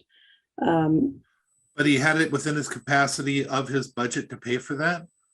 Yes, because we have to have that authority in the expenditures in order. We don't have a rollover of ending fund balance in his department, right? Right. So really this money would just come into the general fund. It would go into the transfer in to public defense bars line. Mm-hmm. There would be no expense out of his department in addition to what was put in for 22. I see what you're saying. So that is a large amount to come out of the general fund that was supposed to come out of that amount. It was spent with the purpose of coming out of that amount. I don't mind the movement. This is just me speaking personally. I don't mind the movement on that one. But the others and the increases and stuff like that, I'd rather bank the funds. And if it hasn't been spent out, I'd rather bank those funds as well. Okay. But I could see the general, and this is just my opinion, I could see the general fund being reimbursed the 115,000 that we put out that should have come from this fund, but because it was billed out so late, it had to come out of general funds, our general monies instead. And another thing, so looking at the treatment sales tax budget for 2023, we are budgeting revenue of $1,176,000. According to the updated resolution 2021-042, we can expend those funds. 10% goes to administration, 65% goes to or can be allocated to the departments within the county, and then 25% is available for other programs. And for 2023, there is remaining $104,830 in capacity within the general fund for the clerk, juvenile, prosecutor, public defense, therapeutic court, and the sheriff's office. So that's all shared within there. So when you're saying it's within that capacity, is there an ending fund balance that is rolling over each year? There is, yes. So in addition to this budget, there's also whatever we've budgeted that doesn't get transferred out to those funds is just accumulating in that fund. Yeah. Do we know, can you tell us, you don't have to right now, but can you look up and tell us what the ending fund balance is for that line? So we know where we're at, what rolled over? The total for Fund 164 for mental health is $2,037,257.80. So 2 million. And does that include the 268,000? Yes.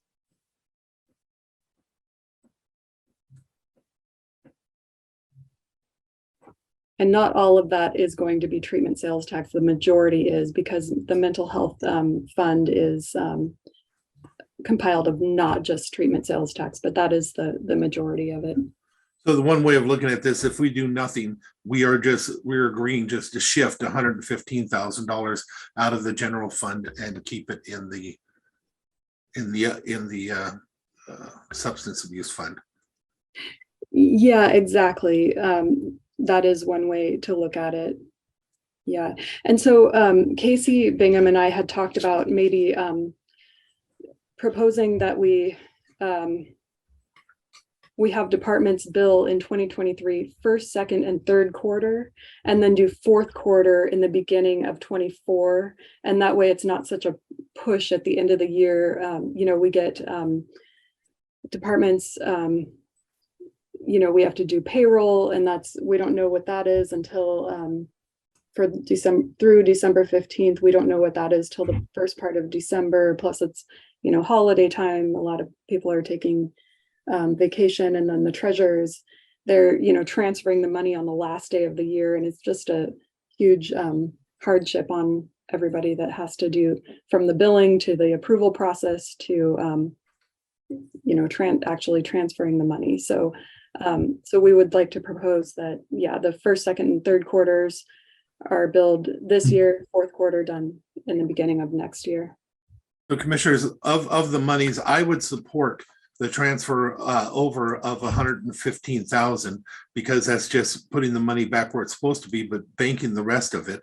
And if we do need to use that 115,000 later for some project that comes out, it's the same thing as taking it out of the general fund, or we just stay within our means. Yeah, I'm fine with that. I'm also okay with the changing the billing cycle. I think that makes sense with the end of the year stuff. So yeah, that's good. Okay. And then the clerk's office also, that 20,104. I mean, that's kind of the same as public defense. I don't know why it wasn't billed out. You know, they billed one quarter, not the other three. Did you want to add that amount from 22? It doesn't hurt. I don't want to chase after the change compared to that big dollar amount. I think we can just leave it there and keep it simple. I'm good with that. Also could there were some other funds. Oh, I think that was Blake funds that were not transferred over or not receipted for by the end of the year, correct? I think that's a different topic. That's a different, Different. I think it's actually, but it's a good topic. I'd be curious to hear what that looks like if we have other ones that are like that. I'd love to have that in a briefing in the near future of what other ones had not been billed out, that we may have a ending fund balance that's rolling over in those, so we can be aware of them for our future budgeting, or when somebody comes to us that they want to do something under that line with that money, that we know that wasn't spent the year before, so we're that much ahead. So I think it's what she brought up was, what the chair brought up was very important. I'd love to see a breakdown of those in the future. I think just to make sure that we're on top of it and know what we're looking at. And this is for paying out restitution or whatever from vacated offense. Right. Okay. Right. And I think most of those funds come from AOC. They're just a reimbursement. Isn't that correct? That is 100% correct. So it's not in a different fund within the county. It's actually a reimbursement that you would send to the state and get money back to the county. Whereas this is treatment sales tax. It is a fund that exists within the county. But it'll still count as a revenue. Correct. In the general fund. But the money would be coming from the state as opposed to one of our internal funds. Okay, so that I can get a hold of the clerk for that then, for that briefing. We also, I believe that the prosecuting attorney's office also submitted some, Jen. For Blake funds. Yes. Okay. And district court. I'm not sure about that one. Okay. Okay, so so then for now, the 115,000 that Peter had billed is what you want to add to the 22 budget. Is that correct, commissioners? I think that was the largest amount, right? Yeah, and it was to add to our budget, not the 22 budget, are we? I mean, I'm sorry, what Peter Yeah, the had billed out for 23. 2022. It happened in 22, but we're adding it to the 23 budget to rectify that money change. Yes. So that we actually get the money we expended out of the line that we're supposed to get it out of. Okay, so I'll add that into the first budget amendment in June, and then we can make that transfer happen. And then in the meantime, maybe have a meeting to talk about either shifting some of this money around or possibly increasing the sheriff's and maybe increasing public defense's budget, since they had they had 30,000 last year in additional expenditures that were adding in now. Their budget was 84,500. Their total was 115,390. Or option 3, hold on and see what comes of what Commissioner Schutte was talking about, the possible need for that money for a separate expenditure in the sheriff's department later through the jail.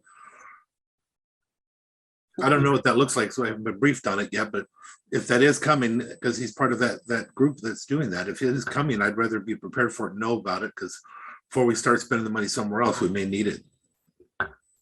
The other thing, Jen, if you could also forward me I guess maybe the itemized requests that they had that went beyond the budgeted amounts. So like what types of things, and have a clearer picture of it, that'd be really helpful. And in particular on the jail and public defense, I think everything else is kind of pretty straightforward.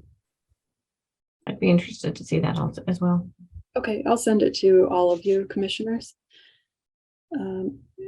Okay, so that was all. Oh, the last thing that I have on this is these transfers are signed by the commissioners, or one of the commissioners, and Mark and I were talking about why that's done. I don't think it's anything procedurally that that has been approved, and so I wanted to just see if we can maybe have the normal accounts payable process, whoever is approved to sign for those should be the ones that are signing for those. Are you in agreement with that, or do you? I'm not sure I understand what you're saying. So so these transfers are signed by one commissioner. The chair? It's just a county commissioner signs off on them, and I'm not sure when exactly that process started, but it seems kind of odd to me. Well, doesn't it make it come through a process that comes before the board? The board votes to have the chair sign that document. Even if we took that out, we should still have that same process, just saying that maybe Mark Neary signs it, but I don't see the issue with the chair signing it, because it doesn't matter who it goes through. We have a lot of things the chair signs, but it still has to go through that process. If we start to remove that process, that's where things will go wrong. Well, it's just above and beyond, I feel like, with you're approving these through the budget process. I don't see any reason for you to get into the level of detail of signing the actual transfers.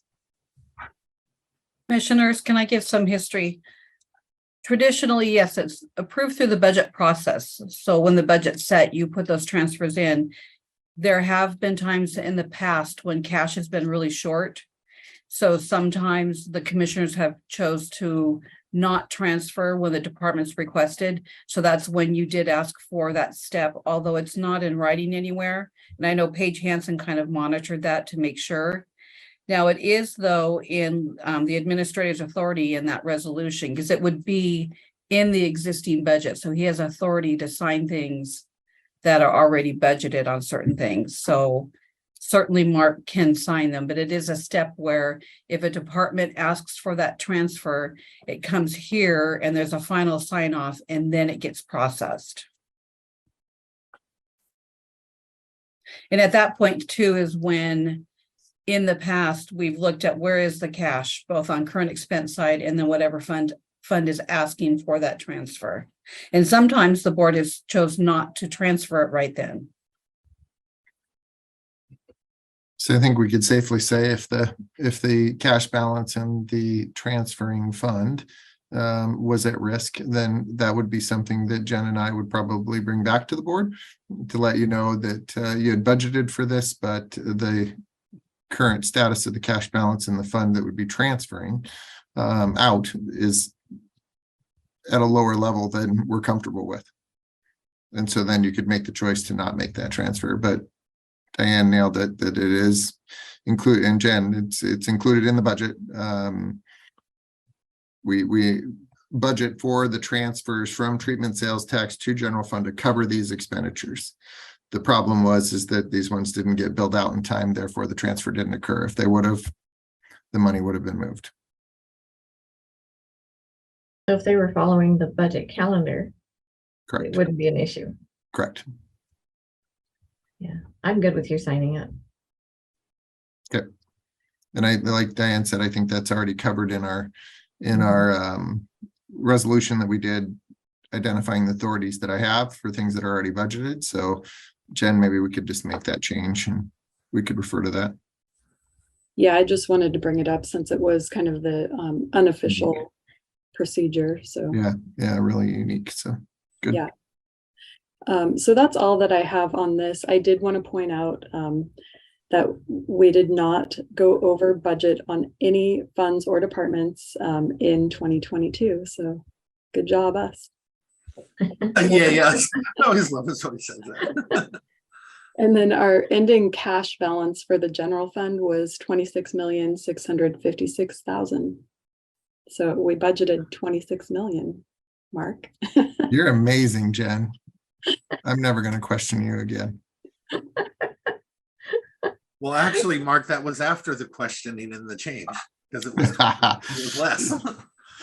Yeah, I think we were originally around 24, but my in my head projection was closer to 30. So Jen beat me on that bet. I think when you and I talked, I was at 26 and a half, 27. Yeah. Okay, So that's great. That's all that I have. Thank you very much. Thanks, Jen. Thanks, Jen.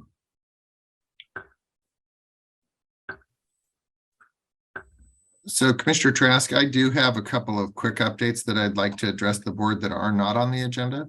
Would you be comfortable with me doing that now? Sure.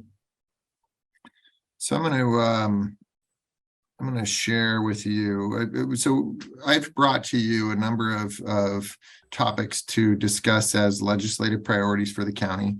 And I believe that we have all of the answers to those questions and the details. Since session is starting today, I want to be able to give this information to our lobbyist, Deborah. And so I just wanted to show you my final.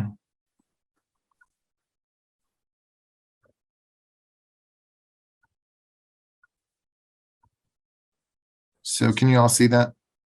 Yep.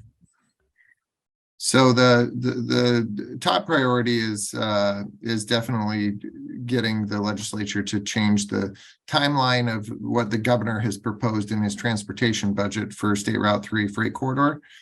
He pushed it out to 35-37 biennium, which is way too far out there. So we're really interested in making sure that that timeline gets moved back.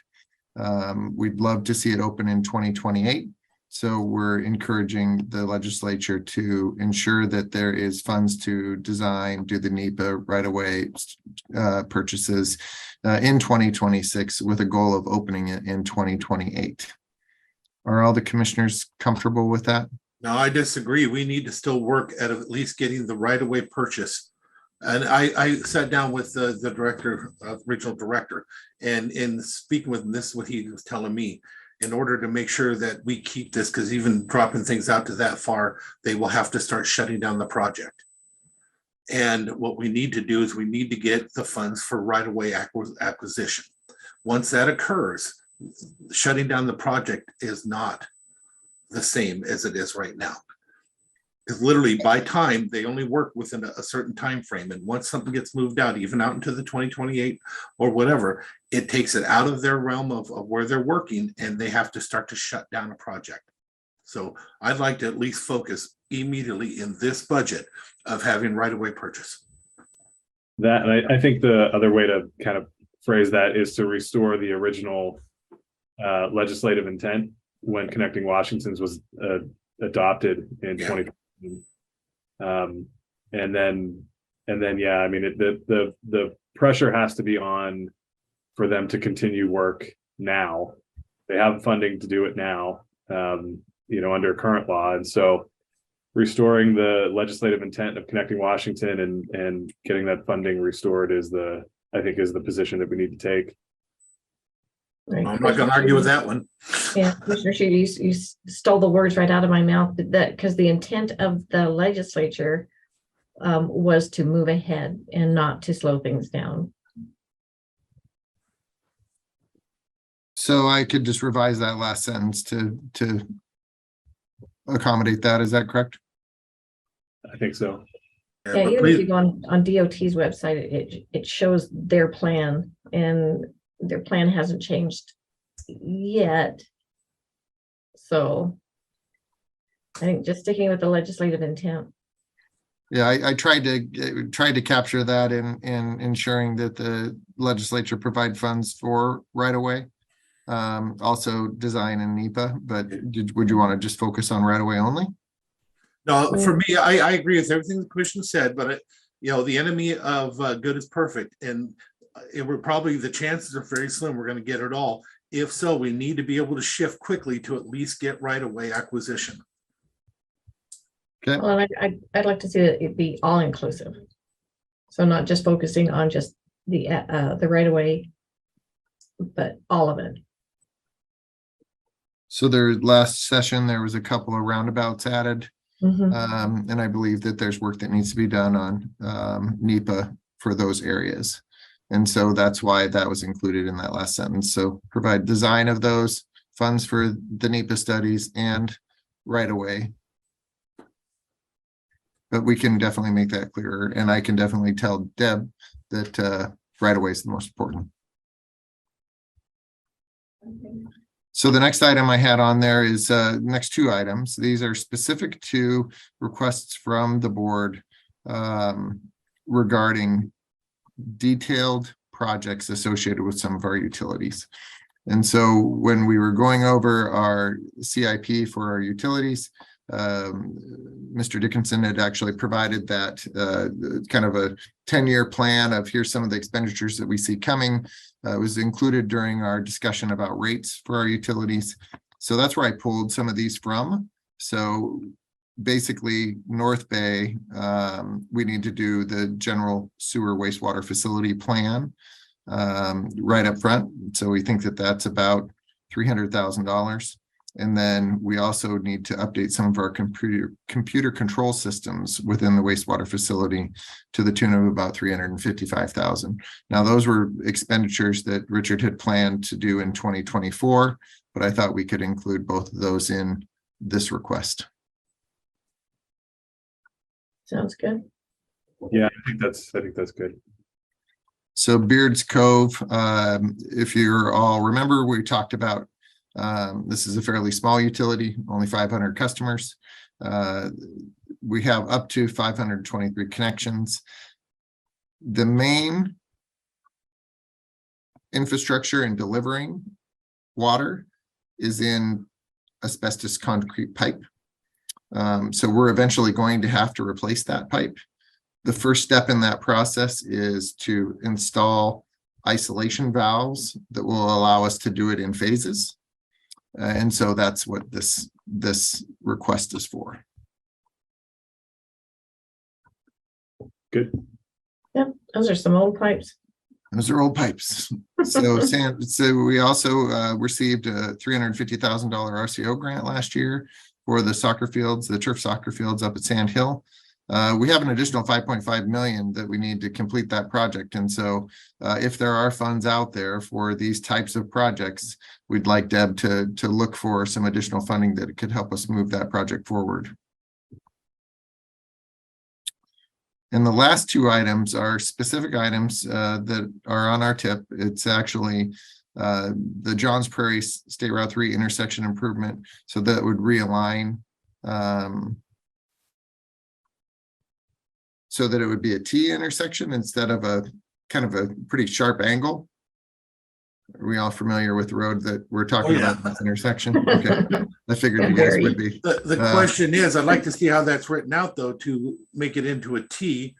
Because you have creek on both sides, so it's going to have to be a elongated roundabout in the first place. So I'm not sure how you're going to get a T there. I'd love to see how they are thinking they're going to pull it off. I believe that that Mike had talked about actually going back into the hillside a little bit more and creating so that it could be a direct approach. Mike, are you on? Can you talk about that? Yes, we could. What we've done is looked at cutting about 150,000 cubic yards out of the hill and make an S curve into to make a T intersection to be both 25-mile-an-hour curbs. There is another option we were looking at. That's just a smaller modification. It's about a $300,000 project that would just do a little line of sight work and alignment work on the intersection right where it meets State Route 3. So we do have another look at another option for doing that too, if the number is too big. What about that one young gentleman that came out and showed me and sat down and did a design that he really thought would work, that started us looking at it again when he got shut down though, because his superiors did not like that he was doing that on his own. It had a free right coming up the hill. All you had to take off was a little bit to bring a better angle to move into a right only traffic circle. I don't think I've seen that design.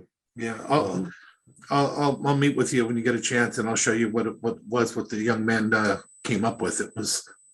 I was really blown away because we were always told we couldn't do these things, but then he showed me, and it was like, holy! Sometimes things are so simple. Yeah, I'd love to look at it. And the last item is the State Route 3 North Bay intersection and getting some money to do an evaluation of that intersection.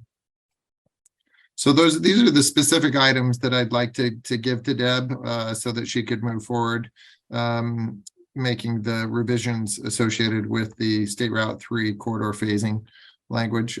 Is the board comfortable with that? Yes. Right. Yeah. Great. Thank you. Again, Mark. I'm sorry, Commissioner Schutte, Yeah, can you just repeat what you said? I missed it. Oh, I just wanted to make sure that the board was comfortable with that list so that I could provide this to Deb so that she can actually start talking with individual legislators about Mason County's requests. Yeah, no, that's fine. I guess the only thing that I would want to be thinking about with the Johns Prairie, is, not being Pollyanna about the whole thing, just kind of recognizing that maybe a better ask would be for some design money, to scale that. I'm certainly not going to stand in the way of this because I think for sure those top three projects are really critical. What's on the second page, I think, is a lot more of a reach, just given that they're bigger asks, and we just went through another transportation package that might have been more ripe for the Johns Prairie request, but might be helpful to start thinking about maybe how we start with looking for some design money on that and get that kind of teed up for the future. But I'll kind of leave that to Deb's judgment as well. And I can provide Deb with some scalable numbers so that she knows there's flexibility in there. It's not like 2.2 million or nothing.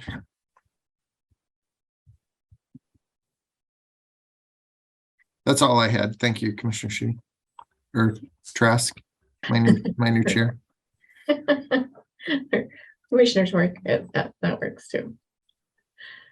All right, do we have anything for Mark? I think we had commissioner discussion and stuff that might include Mark. Yeah, well, we have that at the end of the agenda, but I wouldn't mind if you want to keep Mark here. But I'm sure he'll be here at the end also. Yep, I'll be here. All right, let's go ahead and move into public health since we're a little behind on our schedule. Okay, good morning, commissioners. So I have just the one item today, and that's a request to start the first time we've had the opportunity to do this. That's an epidemiologist position here in Mason County. So in the past, we've had to use epidemiologists from as far away as Grant County or Chelan Douglas to get epidemiology work. And we finally have the ability through FPHS. There's a $50,000 dedicated, and there's more that's optional to pay for an epidemiologist. And there's certainly a desire in the community from our partners who would actually like to rent an epidemiologist should we get one on board and get one up to speed. They would like to use that epidemiologist to work with them and pay for the service in order to meet their legal requirements for reporting with the IRS. So we put this out, put this forward. We've been going through Mark and through Mary, and you have here in front of you the position description and the budgetary ask on this. So this is going out for you to look at, and then if approved, then I would bring it back at the next opportunity with an action agenda.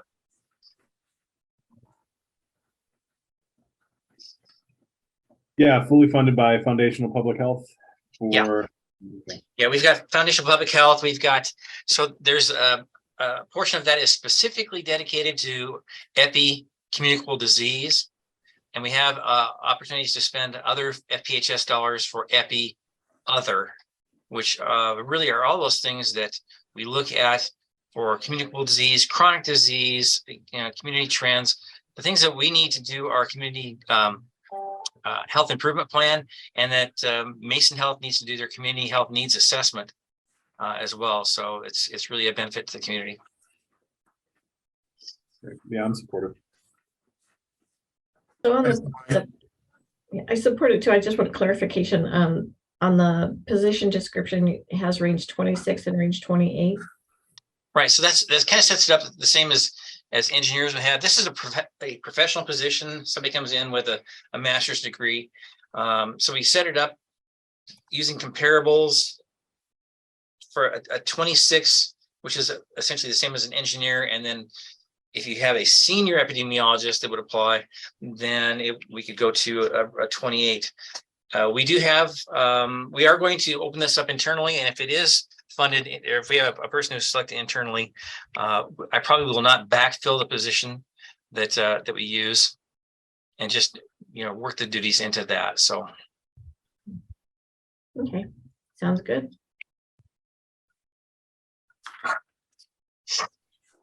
So the next meeting that we have is on the 17th. Right. So you want it on the agenda for then? Yeah. Okay. Okay. I need to step out for just a minute.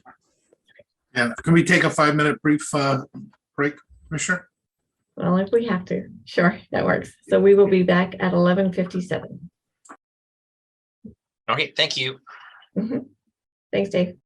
All right, it's 11:57. Let's move on to community development. Kell or Michael? Good morning. It's going to be Michael this morning. All right. Good morning, commissioners. Good morning. So this is regarding Olympic Ridge, and we last briefed on it on November 28th. And at that time, there were still some loose ends that have been taken care of since that last briefing. This morning, I was looking through my staff report, and I noticed that I had failed to update some key paragraphs in there. So they're updated now, and I'll send it to you for the next round. But basically the project is complete with the exception of the memorandum of understanding for some fire code related issues that will be sequenced in according to building permits as building permits progress. Since you're already familiar with the project, I would mostly like to answer questions that you might have. If they've reached their required fixes, I'm comfortable with it. The other, if something happens there, we stop it ourselves through the building process, is what you just said, right? Right. So the building permit issuance process is the break on if, for example, they're supposed to be putting no parking signs in, they're going to sequence those in for the fire code. The PUD is putting in power, but it's not all built out yet. So they can't, we won't issue a building permit if they don't have power. We won't issue building permits to lots that don't have meet the fire code conditions. And ultimately, the big thing on the 51st building permit is when there's an EV access, an emergency vehicle access that exits to the north across the railroad track. Public Works has got additional projects that are going into that same right of way. So that's delayed. But when we get to the building permit 51, that will have to be complete, or else we can't issue that permit. I think that's great. Just so we know where we are in relation to that 51, how many have been issued? I'm not tracking that, but I was up there on Friday, and they have built a handful of the houses that people look at. I forgot what those are called. So they're at probably around 5, maybe. Yeah. Okay. So I was just curious. That was actually up there on Friday too. I missed you, but they are coming in. So I mean, just good to keep track of that, I guess, just for our knowledge, so that we know how close we are and they're timing it right and everything. Right. That's something Kell and I think people working with her in the building department and the permit center will need to keep track of. When this is recorded, I will not be following stuff anymore myself. Yeah. Cool. So then what we'll do is we'll put this on the action agenda for the 17th, and I won't send you over the new packet of exhibits, but because those are the same, but I'll send you over a revised staff report that has some details updated. And sometime in the next few days, I'm expecting the applicants to bring me the final set of drawings that will the actual paper that will be recorded. And at that point, I'll start collecting signatures from the various department heads that sign that. There's no rule as to what order that has to occur in, whether the commissioners sign first or they sign first, but I'll just get that going as soon as I can. Great. Not related necessarily to the plat, but if Loretta or Richard, if you're on. Yeah. So just have they for these homes, have they started paying into their sewer fees yet, or at what point do you anticipate those connection charges hitting? Our connection charges are currently tied to building permit issuance. Okay. So no building permit until a connection fee is paid. Gotcha. Great. That's good. It's good to see the progress. Yeah. All right. Anything else for Michael? So see you in person on the 17th then. Thank you. All right. Sounds good. Thanks, Michael.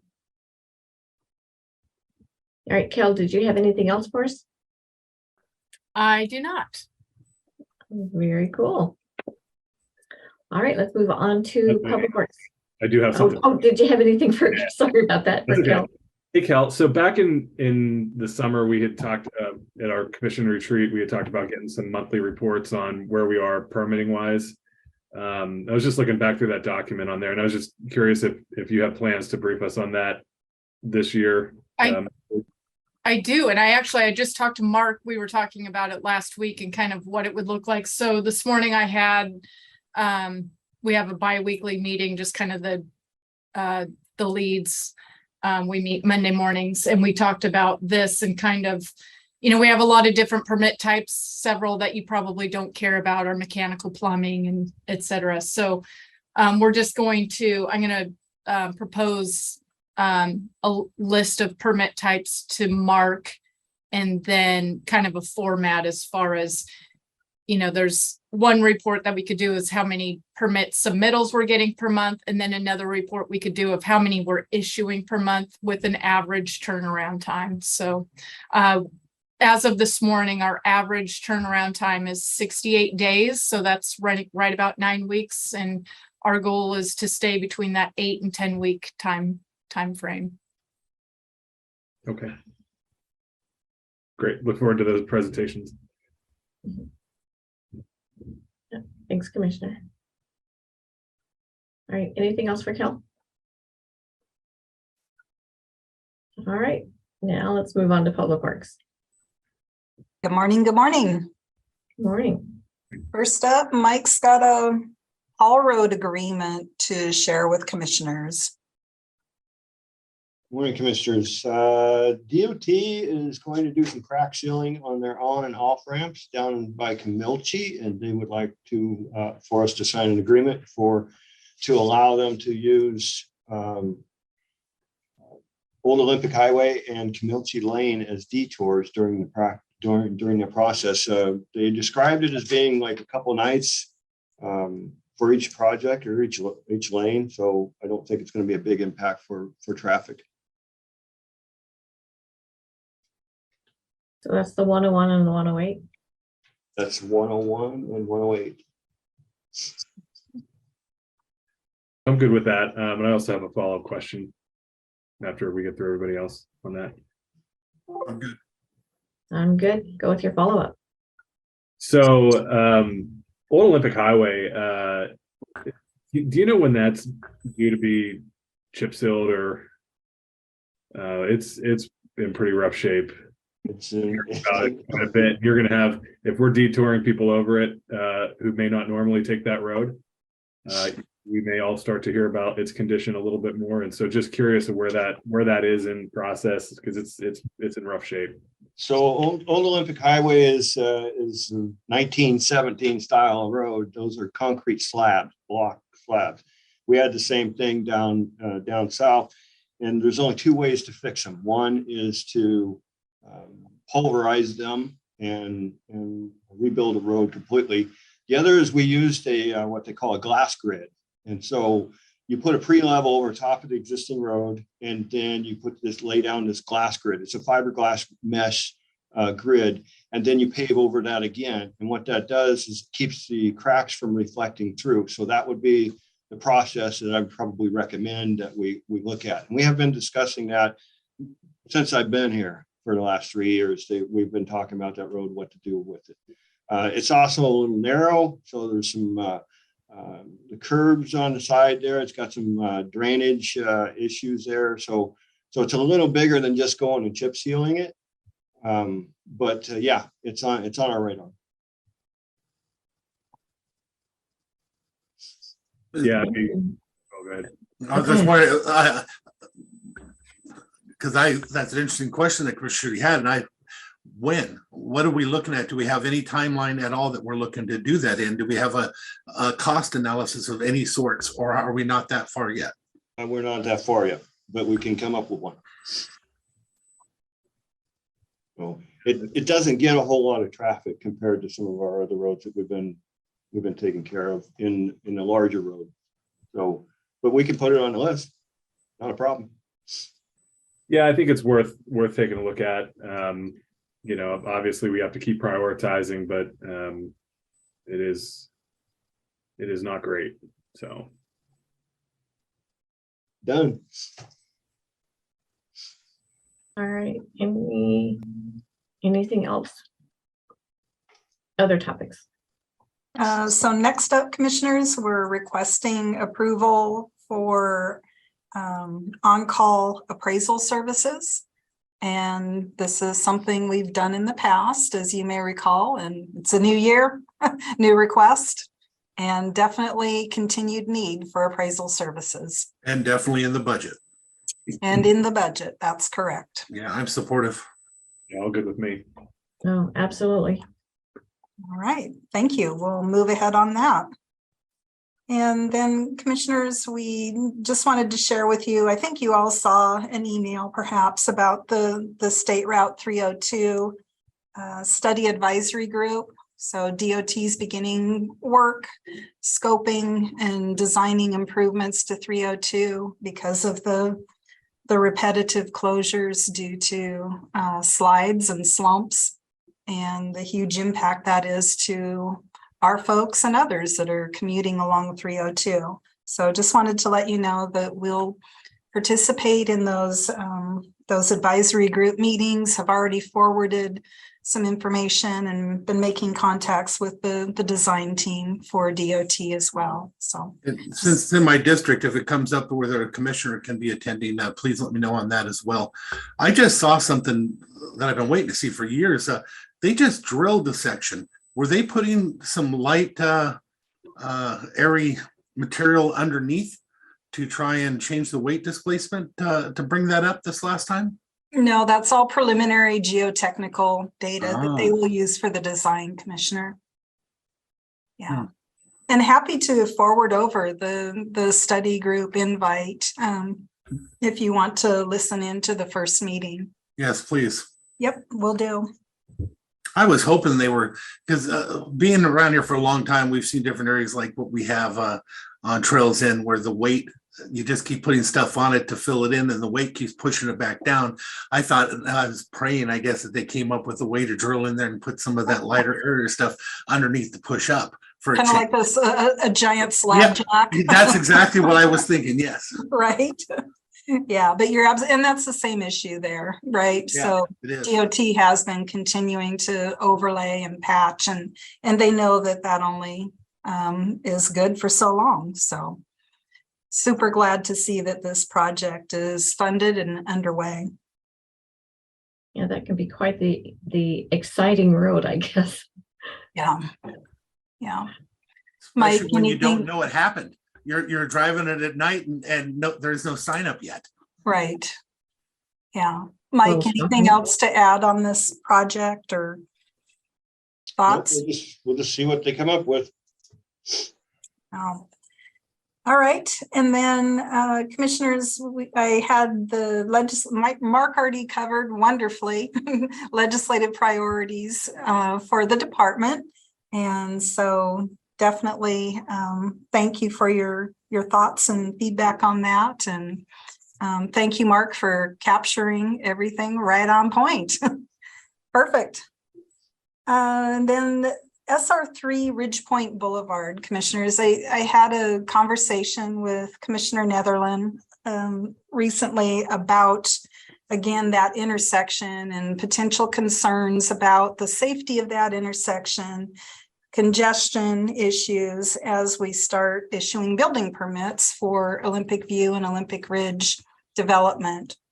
And I just wanted to bring that back to commissioners. I know actually all three commissioners have expressed concern about the intersection and want to make sure that we're monitoring and taking a safe approach. So at this point, we've met with DOT, gosh, I want to say 3 months or so ago, about the intersection and what are some potential solutions. And at that time, the traffic engineer for DOT had recommended gathering some additional speed data and volume information, and then coming back to take a look and revisit the operation of the intersection. We had also talked about the potential for a right in, right out only at Ridgepoint. So if you're at Ridgepoint, leaving the new development or McDonald's or the businesses in that area, a right out would mean that you are turning right and going up the hill, hitting the Mason Transit roundabout, and then coming back around if you really wanted to head south or towards Shelton on State Route 3. And you might recall that was, I think, about a 3-minute detour, if you will, to turn right and head up around the roundabout and then turn around and head back south. And the traffic study said that a delay during our peak time, if you were wanting to wait and turn left out of Ridgepoint onto SR3, was approximately the same time or the same waiting period.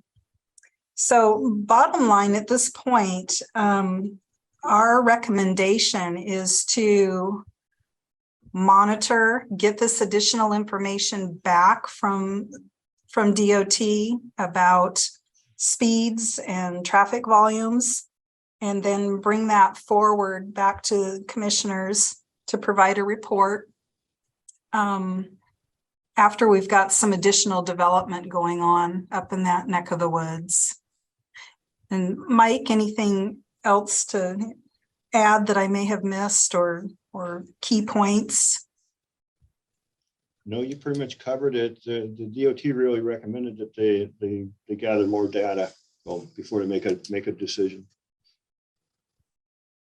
I personally have no issue with gathering more data, but we can't just keep saying we're going to gather data. Eventually, we've got to make a decision point before they build those homes and stuff, and before the rest of these get open. Somebody that I'm living with there is not going to survive that. It's just too crazy. It has been before that was ever built there. I can't tell you how many kids went over that edge trying to make that corner, just coming out too fast, trying to get out of McDonald's already to make it up. Now, I want to remind you, there's 2 intersections there, not one. The one intersection would be a right in, right out only. Doesn't mean the other one that they're not going fast yet as fast up the hill as they are at the second intersection. So the dangers are different to being able to make a left turn out the first intersection down by the quick stop, the store. Still not enough room to do any other type of, that I can see, any way to do a traffic circle or anything like that. And you can't do one there going up that hill with the trucks anyway. It doesn't make sense. So if there was any other option, I'd be open to hear it, but so far there's only the one option, and we can keep ignoring it and saying that we'll look at the data, we'll look at this, but we're going to have to face it eventually. Rather do it before the buildings are built. So that's just my 2 cents on that, considering I live with that every day. Yeah, I would, I went up on Friday with Sheriff Spurling, and we timed that right turn and talked about it. And I'm just speaking for myself here, not the sheriff. But I think I would rather add that time to my commute and make that a right out only, than take the risk of chancing the left out of there. And I think, Commissioner Netherland's point, these things can be studied ad nauseum.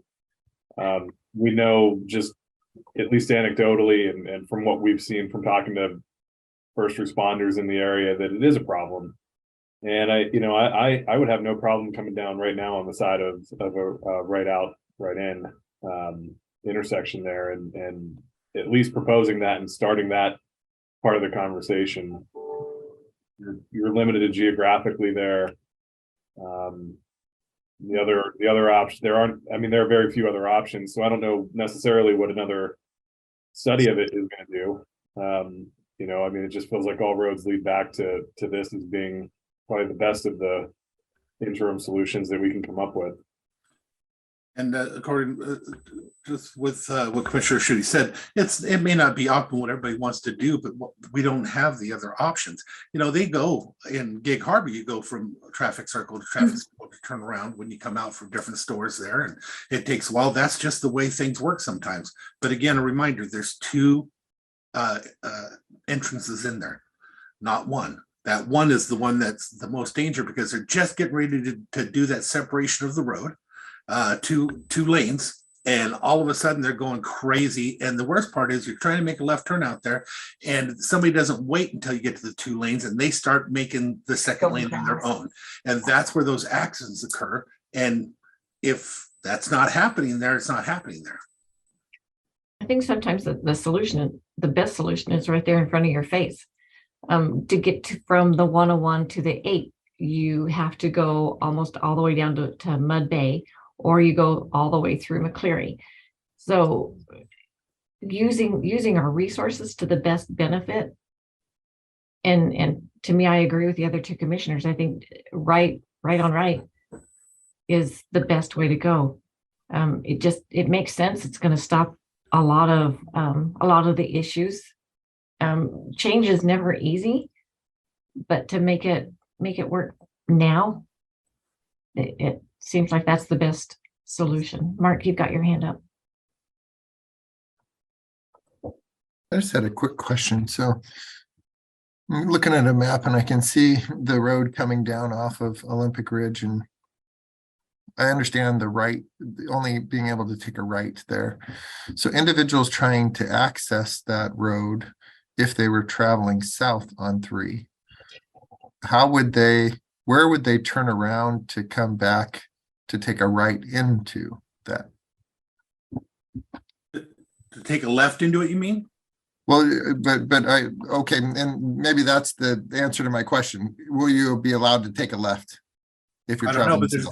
but that's something we'd have to study and see how to do. But there's also the second entrance where sometimes the entrance is not directly in front of the business, it's just passing. They got to come back around. If you look a little further down on that picture, you'll see the second entrance, which is owned by the same property owner. Both of those are on, actually, both of those roads are on a specific parcel. The parcel that it is on is the one that actually built the apartments and stuff. That's one parcel. They own the road. They put the roads with that parcel. So if you want to go to McDonald's, maybe you turn in there and come back around to go through the drive-through there instead of right where it keeps blowing up every year anyway, because that's where that pothole is also.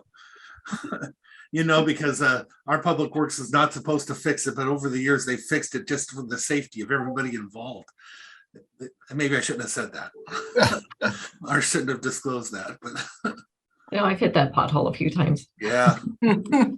But we have such great staff. They find a way to justify it with our road, and with, you know, they've found ways to make things work over the years that saved a lot of people. But that's what the design of it is. We send our staff, in talking to the gentleman from the state DOT, if we were to, they're not against it. They're open-minded to doing it. It was more, they want to hear the county say that this is what they want, because they don't want to live with that beating that they're going to have to take, because there's going to be people that are going to be mad. You put in the traffic circle and the whole town came apart. But you do this, there'll be some that'll be mad, but there's others that definitely understand, because I hear about it all the time. So the state's actually just asking us, I guess, to take a leadership role and saying this is what we want. What your preference is. Yeah. That's correct, Commissioner. And I am happily surprised at what I'm hearing with the commissioners, because they see it exactly the same way I do. It sure makes a lot more sense to be having that discussion now than in another year. So what would that process look like, Loretta? Basically, we just contact DOT and let them know that this is what commissioners' desire is, and we'll work with them to make sure that signage happens and whatever other details need to be ironed out. Okay. Can we send her with that message? Oh yeah, I'm fine with that. I'm hearing that message loud and clear. Good. All right, commissioners, thank you. I appreciate that and your thoughts and recommendations, and we'll follow up with our partners at DOT. And let's see, I had a follow-up regarding the Union transfer station property, but commissioners, it's if you don't mind, I'll have some exhibits and let's just punt that one until our next briefing. And you may recall, this is the issue where a gentleman was requesting an easement across the county-owned property where the Union transfer station is located. In that ravine. Yeah. I was gonna say, were we actually entertaining that, or? Well, Commissioner Netherland, you had some questions about what your concern was that property, the remaining property, could be surplused and potentially sold. And you were wanting to know what the zoning was, what we could potentially, what somebody could potentially do with that parcel. So we could lose with that parcel. right, yeah, exactly. So the gist was to be able to share with you at least that basic information. Yeah, no, I Uh, appreciate that. I had and actually just follow had up. it confused with a different parcel that Mark was talking to me about here 2 weeks ago. So my apologies. No worries. Yeah, so I'll have some maps and exhibits and the zoning information. And when we can spend a little bit more time and we're not an hour past past briefing, if that's agreeable with you. Works for me. And that's it on our end, commissioners. Any good things for us? Anything for Loretta? Or Mike? Not for me. All right. Not seeing anything. All right. Thank you and happy 2023, kicking off a new year. Happy New Year. All right, well, that brings us to commissioner discussion. Anybody have anything? I have stuff, but it's not on the agenda. So I'll let Kevin go first with his agenda items. Sure, thanks, Commissioner. So a couple of items. So I noticed that the Department of Natural Resources Committee on Geographic Name Proposals is meeting next week, I believe on the 19th. And there are a couple of proposals for name changes in Mason County that Mackenzie was kind enough to attach to our packet today. And I was going to ask the commission to see if they would be interested in providing support for both of those name change proposals. I know that Congressman Kilmer is already leaned in on those as well. And so given that they are in our county, I would be asking for a letter of support from the commission as well. I would agree with and like to sign on to the letter of support.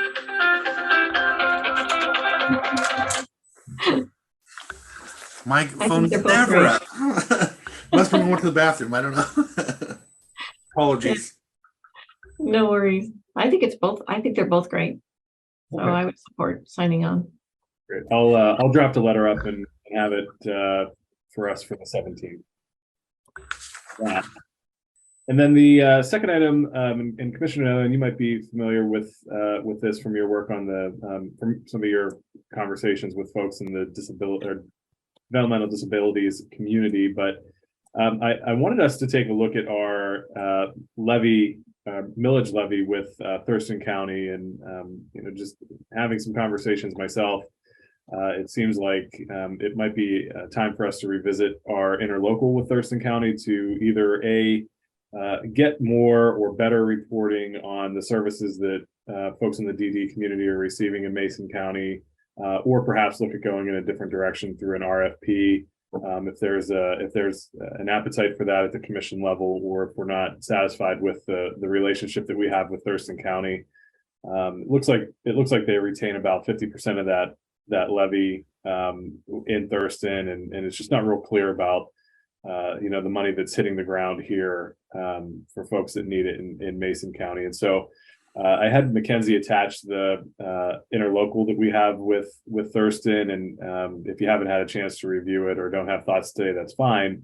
But it's just something that I wanted to kind of raise to the commission to talk about, maybe looking at some other options to better serve that community. Madam Chair, may I? Yeah. Commissioner Schutte, thank you for bringing this up. I'm actually very appreciative that you brought it up. I have the history here on this stuff. I remember I'm prepared to go out now. Don't mean to speak negative of any entity, but I do know that we actually had a proposal. We had a meeting with them years ago. We came in and showed us the money. The problem that came from it is we had a lot of names that were being used of how we're using the money, but that monies weren't being used here. They just happened to be entity that did work out here. And at the time it sounded good going in, but as soon as it was over, they were all contacting me saying, what the heck? Yes, we have money, but that's not for this. We just happen to be here. And I've never forgotten that. I would love to see what we can do locally and a better way to perhaps do this. And I think now is better than later. Again, as we said earlier, but I don't want to get in the way of a process if a process is needed to have more discussion on this. So I'm not sure that, I mean, the only thing that we probably have to think about is, you know, the severability in the ILA that we have. And I think that's 30 days with written notice. You know, and so I guess maybe the best course of action is to ask Mark and maybe Dave to look into what an RFP for these services might look like, and have that conversation with us. And then I think as a courtesy, we would probably want to have Mark and Dave maybe engage with their counterparts at Thurston County. I would hate for this to come as a huge shock or a surprise to them. And you know, of course, if we did put this out to an RFP, they would be free to respond as well. You know, and so I think you know, there's that element of it as well. But that's kind of where my thinking is. So I mean, I would be comfortable moving forward with it as you are, Commissioner Netherland. I think we just need to know what an RFP might look like and how that would work process wise. Commissioner Trask, did you have? Yeah, no, I really like that idea. Sometimes I wonder, because we have so many, I don't want to say dealings, but you know, I guess dealings with Thurston County, that sometimes I wonder, you know, I feel like the stepchild and the forgotten stepchild often, that we're not getting what we've invested into the same organization. So I think it's a great idea. I would love to see it move forward and have them do a little bit of research. You know, a quick story, because I like the idea, we still have to do the research and we have to go out with the idea that we may still be in the same position. A quick story, many years ago when I first got elected, I worked diligently to get money into the North Mason area because it was a desert out there. And then we had the will of the commission to make that happen. Then we had a director that actually froze money that was way beyond what I was asking for. The problem that we ran into and found out right away is we had the will, we had the money, but we had no pockets to put it in. You still have to have the entities and the people out there willing to take on those tasks that are there. Over the years, as you've noticed, it isn't that we had to have them, we didn't have to have an organization that was there. We had to have an organization that would go there and be there. That was just as good because then they became a part of that North Mason community. Well, we need to do that here and just make sure that we have somebody that's going to come in. I think we will. I'm pretty sure of it, but you just never know. So going through a proper process is always the best route. Thank you for bringing that up again. You just made my day. Yeah, it's been a while since we've had this conversation, and part of the problem is it's been a while since Thurston has made any effort to report to us as to what they're doing with our. So. Right, and we have the need, so I'd sure like to see where it's going and if it's functioning. Great, thank you. All right, no, thank you for bringing that forward. I agree with Commissioner Netherland. It's something that should be looked into. Did you have anything else, Commissioner Schutte, or am I up? Nope, I didn't. That's all I had. Okay, I've got a couple of things. I'm sorry they're not on the agenda. One, I met with the person from DNR, the regional director for all the state lands that are up by where I'm at. And I'm sure you guys already know the huge impact that those lands have on our county and all the tourism that it brings in, because it's an actual working force to where it's expected to have the ATVs and the horses and the motorcycle, you know, and the campers. And so there's a lot going on to it. There's a certain amount of money that they're supposed to get each year, a certain percentage of the dollars that come in, and they're getting about 25% of what they're supposed to be getting. So what they're doing is they've gone together and they've they're putting together applications for grants. And I normally wouldn't want to do anything on such a short notice, but they're under a short timeline. But I made sure that these are not grants that have to do with acquisition or anything else, because we had that issue a few years ago and we had some people, constituents that were upset. None of these grants are this. I sent them over to Mark and he'll be sending them over to you. But after you look at it, if you agree, I'd like to see us put together one that highlights each of the grants combined. But these are maintenance and operation grants, and they've asked for our support on them. And what I'd like to have is maybe a tentative agreement, if you're okay with it, after right now, but that if you look at it, if you don't have an issue with it, we can put it on the agenda so that we can, get that to them within the time frame that they could actually use it. There's 6 different grants they're going after for maintenance and operation. Each one says maintenance and operation for that 4x4 camp, for the horse camp, etc. So is this grants for DNR or through DNR? Both. It's for DNR through DNR, but it would be used specifically in our Mason County lands for maintenance and operation in these specific areas. As you guys all know, we have a lot of people, but we don't have the staff. We don't have the ability up here to do the things they should be doing. But there are other areas closer to the bigger cities that don't have near the territory to cover, but they get a lot more money. And this is one opportunity. This director decided to think outside the box and go to battle in a different way. And after I sat down with him, I had to admit I liked it. I thought it was a good idea. Why not go out in the same process? So you'll see the grants. The verbiage is very simple. And like I said, I asked Mark to send them over to you, but I just got them today, or you would have had them already, and I apologize. Yeah, so I saw Mark had forwarded these over to us. Just taking a look now. I have no problem moving forward with the letters. They look pretty standard form, and definitely want to make sure that we're having safe access for folks on these state lands. So I guess the other question would be, is this something that has to go through our regular meetings, or can we just allow Mark to sign? What's the time? When do they need to turn around by? They actually have one this week is a timeline, but they have 2 different processes. So it'll carry half the weight. The 13th and the 20th appear to be the timelines. Yeah. So we'll miss one with the meeting, but we'll hit the second one.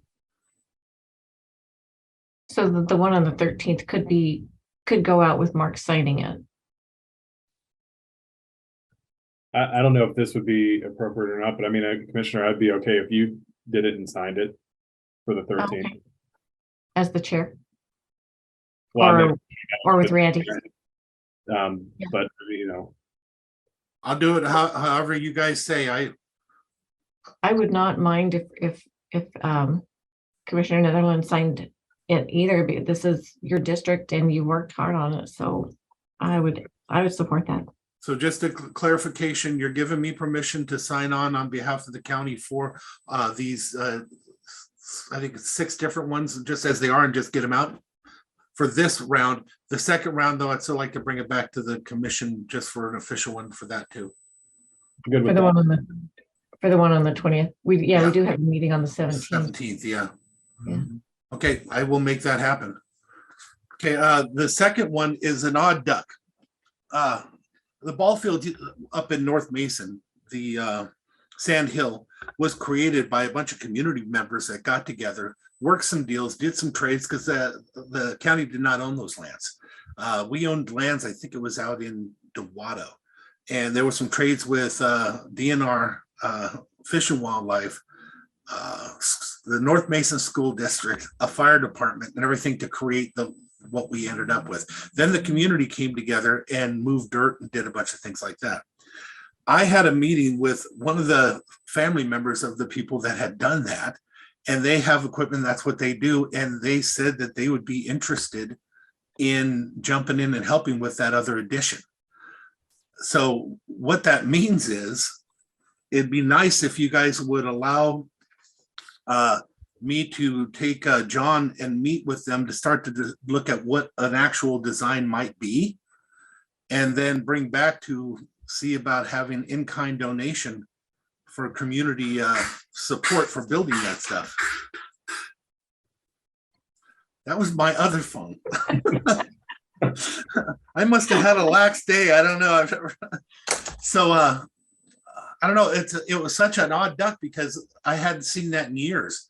But when you get these groups together and they start volunteering to put things in, they've done a lot of things over the years that would save us a lot of money. even if it's just ground prep and stuff like that, the cost savings could be huge. But it's something we'd have to discuss and look at what an actual plan looks like, because they would, we're talking about having different types of fields. It would be nice to have fields like what I saw in Vancouver that have a baseball field / soccer field that could be also used for a football field. And it was AstroTurf. Well, no, that probably don't exist anymore. What do they call it now? I'd be interested in learning a little bit more. I think, wanting to make sure that we're following, Yes. bid rules and all that kind of stuff for, procuring services. But, I trust John to weed through some of those things and get that through Diane and Mark. And if there's a conversation to have, then I'd be open to it. But I want to make sure we're hitting all those right boxes. Agreed. Right, So maybe also through legal. So would you allow me, would you give me permission to pull together a meeting with me, John, and these community leaders with equipment, stuff like that, to have the preliminary conversations? Yeah, it's fine with me. I know you'll bring it back to us, and yeah, I would make a decision. We'll have a chance to weigh in as well. So yeah. I just would not call staff to go to do anything without permission first. Yeah, no, I'd be interested just to hear the concept and the path forward. Because one of the things that this person mentioned is they do this for a living. They looked at it and they said, you're not utilizing the land, how it's actually, how the land is actually laid out. And he says, this is what we do for a living. If you do this. I said, hold on, let's see what all the options are first. I don't even know if we have an option to take that type of input yet. So by bringing them together, we'll find out more together on what we could do and what it would look like. And that's the only thing I was asking for. Okay, sounds good. I'm good. Thank you. Mark, you want me to bring you with that meeting as well? Or just John? If you'd like to, I'd love to attend. Okay, we'll make it happen. That's all I had. Sorry. I am going to be away from the office next week, though, just to let you know. Well, as you know, I've got a lot going on the next few weeks, so it'll be after that, probably February. All right. Do we have anything else? So just for calendar updates, the hard part here is having to remember what I had already announced last week. It's I may attend virtually the Mason County Republican Party meeting tonight. I'm not sure if anybody else will. So that might be the only update that I would have to my calendar for this week. So Commissioner Schutte, you ended up going to the Matlock one?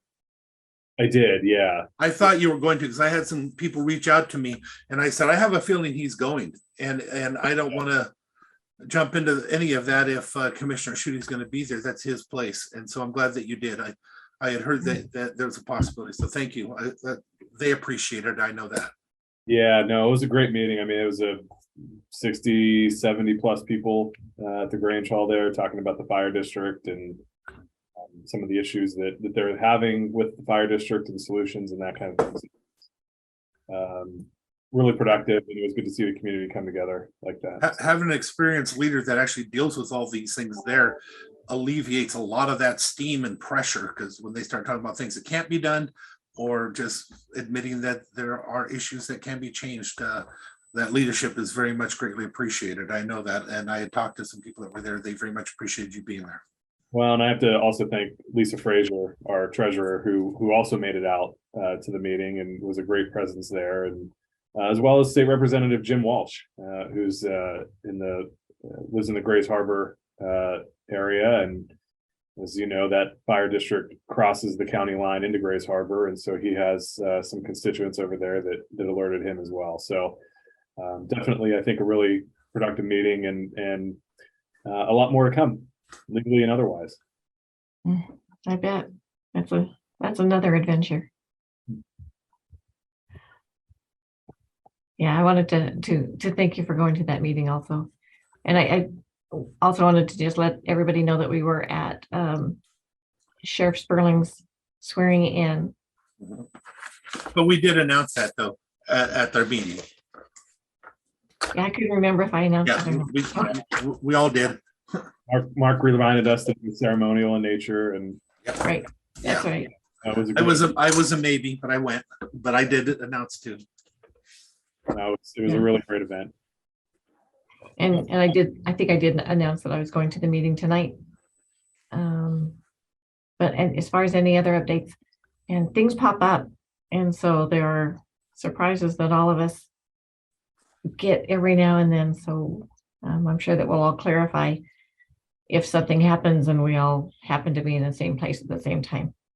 Well, and as long as we're smart, sometimes one of us has to leave, or sometimes we can be there and we can hear things, but it cannot be a taking of testimony in any way, because that becomes it. Or when we start speaking and giving our opinions on things that may come before us and we're both in the room, that's when a problem can arise.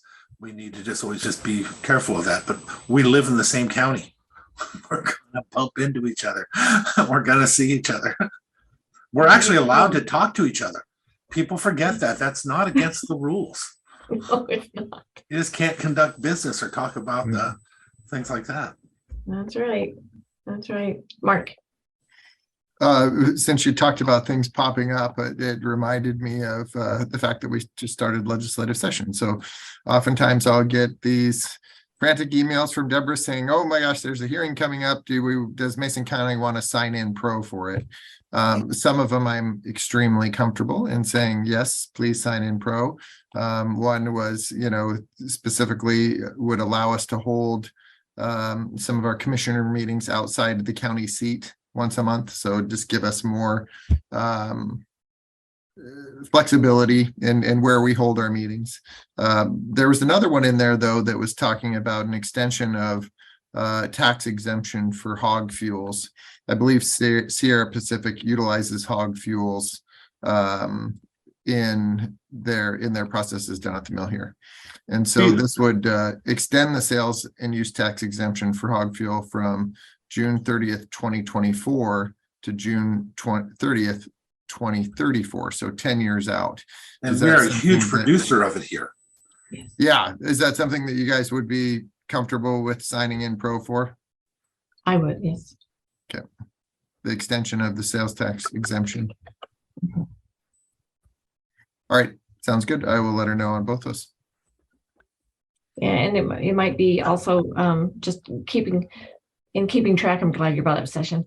In keeping track of the bills that come forward. There are some through WSAC that I might reach out to the other two commissioners to ask them to provide testimony as far as their expertise in those areas too. So yep, absolutely. Thank you. All right, thank you. All right, do we have anything else? Madam Chair, move we adjourned. Second. All right, we are adjourned. Thank you, guys.